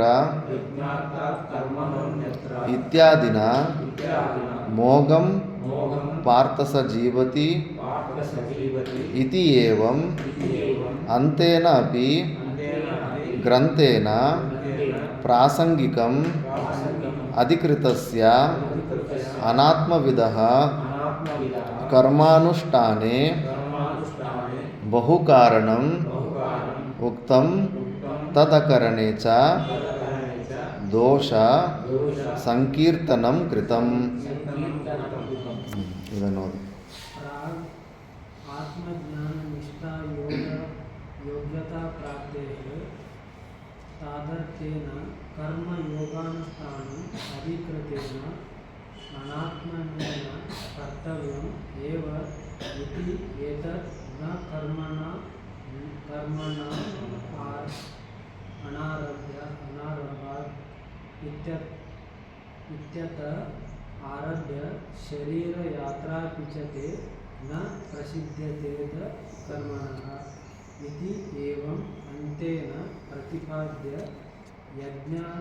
ಯಜ್ಞಾರ್ಥ ಕರ್ಮಣೋನ್ಯತ್ರ ಇತ್ಯಾದಿನ ಮೋಘಂ ಪಾರ್ಥ ಸ ಜೀವತಿ ಇತಿ ಏವಂ ಅಂತೇನ ಅಪಿ ಗ್ರಂಥೇನ ಪ್ರಾಸಂಗಿಕಂ ಅಧಿಕೃತಸ್ಯ ಅನಾತ್ಮವಿದಃ ಕರ್ಮಾನುಷ್ಠಾನೆ ಬಹುಕಾರಣಂ ಉಕ್ತಂ तदकरणे च दोष संकीर्तनं कृतम् ತಸ್ಮಾತ್ ಪ್ರಾಗ್ ಆತ್ಮಜ್ಞಾನ ನಿಷ್ಠ ಯೋಗ್ಯತಾ ಪ್ರಾಪ್ತೇ. ಇಲ್ಲಿ ತನಕ ಶ್ಲೋಕದ ವಿಚಾರದಲ್ಲಿ ಏನು ಸಾರ ಆಗಿದೆ ಅಂದರೆ, ನೀನು ಆತ್ಮಜ್ಞಾನವನ್ನು ಹೊಂದಬೇಕು, ಆತ್ಮಜ್ಞಾನ ನಿಷ್ಠೆಯನ್ನು ಹೊಂದಬೇಕಂದ್ರೆ ಪೂರ್ವದಲ್ಲಿ ನೀನು ನಿಷ್ಕಾಮ ಕರ್ಮಯೋಗಿಯನ್ನು ಮಾಡಿಕೊಂಡೇ ಇಲ್ಲಿ ಬಂದಿರಬೇಕು. ನಕರ್ಮಣ ಮನಾರಂಭ, ಕರ್ಮಗಳನ್ನು ಪ್ರಾರಂಭ ಮಾಡ್ದಿರಾನೆ ನೈಷ್ಕರ್ಮ್ಯ ಸಿದ್ಧಿಯನ್ನು ಜ್ಞಾನ ನಿಷ್ಠೆಯನ್ನು ಹೊಂದೋದಕ್ಕೆ ಸಾಧ್ಯ ಆಗೋದಿಲ್ಲ. ಎಲ್ಲರಿಗೂ ಶಾರ್ಟ್ಕಟ್ಗಳಂದರೆ ಇಷ್ಟನೇ, ಆದರೆ ಇಲ್ಲಿ ಶಾರ್ಟ್ಕಟ್ ನೀನು ಜಂಪ್ ಮಾಡ್ಕೊಂಡು ಬಂದರೂ ಕೂಡ ಮತ್ತೆ ಅದು ನಿನಗೆ ಸಿಗೋದಿಲ್ಲ. ಆ ಸ್ಟೆಪ್ಪು ನೀನು ನಿಷ್ಕಾಮ ಕರ್ಮಯೋಗ ಅನ್ನೋ ಸ್ಟೆಪ್ಪು ಮಾಡೇ ಇಲ್ಲಿ ಬಂದಿರಬೇಕು. ಅದೊಂದು ಹೇಳುತ್ತೆ. ಮತ್ತು ಶರೀರ ಯಾತ್ರಾಭಿಜತೆ ನ ಪ್ರಸಿದ್ಧಿಯದ ಕರ್ಮನಃ, ಏನು ಕೆಲಸ ಮಾಡಿದ್ರೆ ಸೋಂಬೇರಿ ಥರ ಇದ್ದರೆ ಶರೀರ ಯಾತ್ರೆ ಕೂಡ ನಡೆಯೋದಿಲ್ಲ. ಯಾರು ಊಟ ಹಾಕ್ತಾರೆ, ಯಾರು ಸಾಕ್ತಾರೆ? ಅದು ಸರಿಯಾಗಿತ್ತು. ಕತ್ತೆ ಥರ ದುಡ್ದು ಮಕ್ಕಳನ್ನು ಸಾಕಿದ್ರು ಕೂಡ ಅವ್ರಿಗೆ ಊಟ ಹಾಕೋದು ಕಷ್ಟ ಇದೆ ಈಗಿನ ಕಾಲದಲ್ಲಿ. ಅಂಥದ್ದು ನೀನು ಏನು ಕೆಲಸನೇ ಮಾಡಲಿಂದ್ರೆ ನಿನಗೆ ಊಟ ಹಾಕ್ತಾರೆ, ತೆಗೆದು ಪಕ್ಕಕ್ಕೆ ಇಟ್ಬಿಡ್ತಾರೆ ಅಷ್ಟೇ. ಮತ್ತು ಯಜ್ಞಾರ್ಥಾತ್ ಕರ್ಮನೋತ್ರ ಅಂತ ಒಂದು ಶ್ಲೋಕ ಬರುತ್ತೆ. ಅಂದರೆ ನೀನು ಈಶ್ವರಾರ್ಪಣ ಬುದ್ಧಿಯಿಂದ ಕರ್ಮಗಳನ್ನು ಮಾಡಿಕೊಂಡು ನೀನು ಕರ್ಮವನ್ನು ಮಾಡಿದ್ರೆ ಆ ಕರ್ಮ ನಿನ್ನನ್ನು ಬಂಧನದಲ್ಲಿಡೋದಿಲ್ಲ, ಇಲ್ಲ ಅಂದರೆ ನಿನ್ನನ್ನು ಬಂಧನದಲ್ಲಿ ಇಟ್ಬಿಡುತ್ತೆ ಅಂತ ಒಂದು ಶ್ಲೋಕ ಬಂದಿರುತ್ತೆ. ಈಗ ಕರ್ಮಗಳು ಮಾಡಲಿಲ್ಲ ಅಂದರೆ ಮೋಘಂ ಪಾರ್ಥ ಸ ಜೀವತಿ, ಜೀವನನೇ ನಿಂದು ವ್ಯರ್ಥ ಆಗುತ್ತೆ, ಪಾಪಾಚಾರ್ಯ ಬಿಟ್ಟು ಪಾಪನ ಹೊಂದುತ್ತಿ ಅಂತ ಹೇಳ್ತಾ ಇದೆ. ಇವೆಲ್ಲವನ್ನೂ ಕೇಳಿದ ನಂತರ ಒಂದು ಮಾತ್ರ ಈಗ ಮನಸ್ಸಲ್ಲಿ ಬಂದ್ಬಿಟ್ಟಿದೆ, ಪ್ರತಿಯೊಬ್ಬರೂ ಕೂಡ ಕಂಪಲ್ಸರಿ ಈ ಕರ್ಮಗಳನ್ನು ಬಿಡೋಂಗೆ ಇಲ್ಲ ಅನ್ನೋದು ಉತ್ಪನ್ನ ಆಯ್ತಲ್ಲ. ಮತ್ತು ಸನ್ಯಾಸ ಅಂದರೆ ಕರ್ಮ ಸನ್ಯಾಸ, ಸರ್ವಕರ್ಮ ಸನ್ಯಾಸ, ಅದು ಕೂಡ ಶಾಸ್ತ್ರ ವಿಧಾನ ಇದೆ. ಸರ್ವಕರ್ಮ ಸನ್ಯಾಸ ಅದ್ರ ಬಗ್ಗೆ ಹೆಂಗೆ ಅಂತ ಈಗ ಪೂರ್ವ ಪಕ್ಷಿ ನೆಕ್ಸ್ಟು ಡೌಟು ತೆಗಿತಾನೆ. ಏವಂ ಸ್ಥಿತೆ ಕಿಂ ಏವಂ ಪ್ರವರ್ತಿತಂ ಚಕ್ರಂ ಸರ್ವೇನ ಅನುವರ್ತನೀಯಂ ಆಹೋಸ್ವಿತ್ ಪೂರ್ವೋಕ್ತ ಕರ್ಮಯೋಗಾನುಷ್ಠಾನ ಉಪಾಯ ಪ್ರಾಪ್ಯಾಂ ಅನಾತ್ಮವಿದ ಜ್ಞಾನಯೋಗೇನ ಏವ ನಿಷ್ಠಾಂ ಆತ್ಮವಿದ್ಭಿಃ ಸಾಂಖ್ಯೈಃ ಅನುಷ್ಠೇಯಾಂ ಅಪ್ರಾಪ್ತೇನ ಏವ ಇತಿ ಏವಂ ಅರ್ಥಂ ಅರ್ಜುನಸ್ಯ ಪ್ರಶ್ನಂ ಆಶಂಕ್ಯ ಸ್ವಯಂ ಏವ ವ ಶಾಸ್ತ್ರಾರ್ಥಸ್ಯ ವಿವೇಕ ಪ್ರತಿಪ್ರತ್ಯರ್ಥಂ ಏತಂ ವೈ ತಮ್ ಆತ್ಮಾನಂ ವಿದಿತ್ವಾ ನಿವೃತ್ತ ಮಿಥ್ಯಾಜ್ಞಾನಾಃ ಸಂತೋ ಬ್ರಾಹ್ಮಣ ಮಿಥ್ಯಾಜ್ಞಾನವತ್ ವಿಹಿ ಅವಶ್ಯಂ ಕರ್ತವ್ಯೇಭ್ಯಃ ಪುತ್ರೈಷಣಾದಿಭ್ಯೋ ವಿತ್ತಾಯ ಅಥ ಭಿಕ್ಷಾಚರ್ಯಂ ಶರೀರಸ್ಥಿತಿಃ ಮಾತ್ರ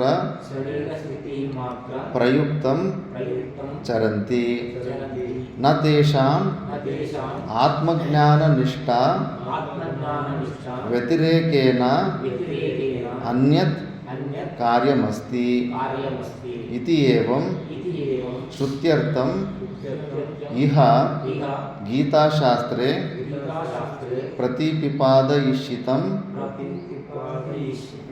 ಆವಿಷ್ಕುರ್ವನ್ ಭಗವನ್. ಇದು ನೆಕ್ಸ್ಟ್ ಕ್ಲಾಸಲ್ಲಿ ಮಾಡೋಣ, ಸಮಯ ಆಗಿದೆ. ಓಂ ಪೂರ್ಣಮದಃ ಪೂರ್ಣಮಿದಂ ಪೂರ್ಣಾತ್ ಪೂರ್ಣ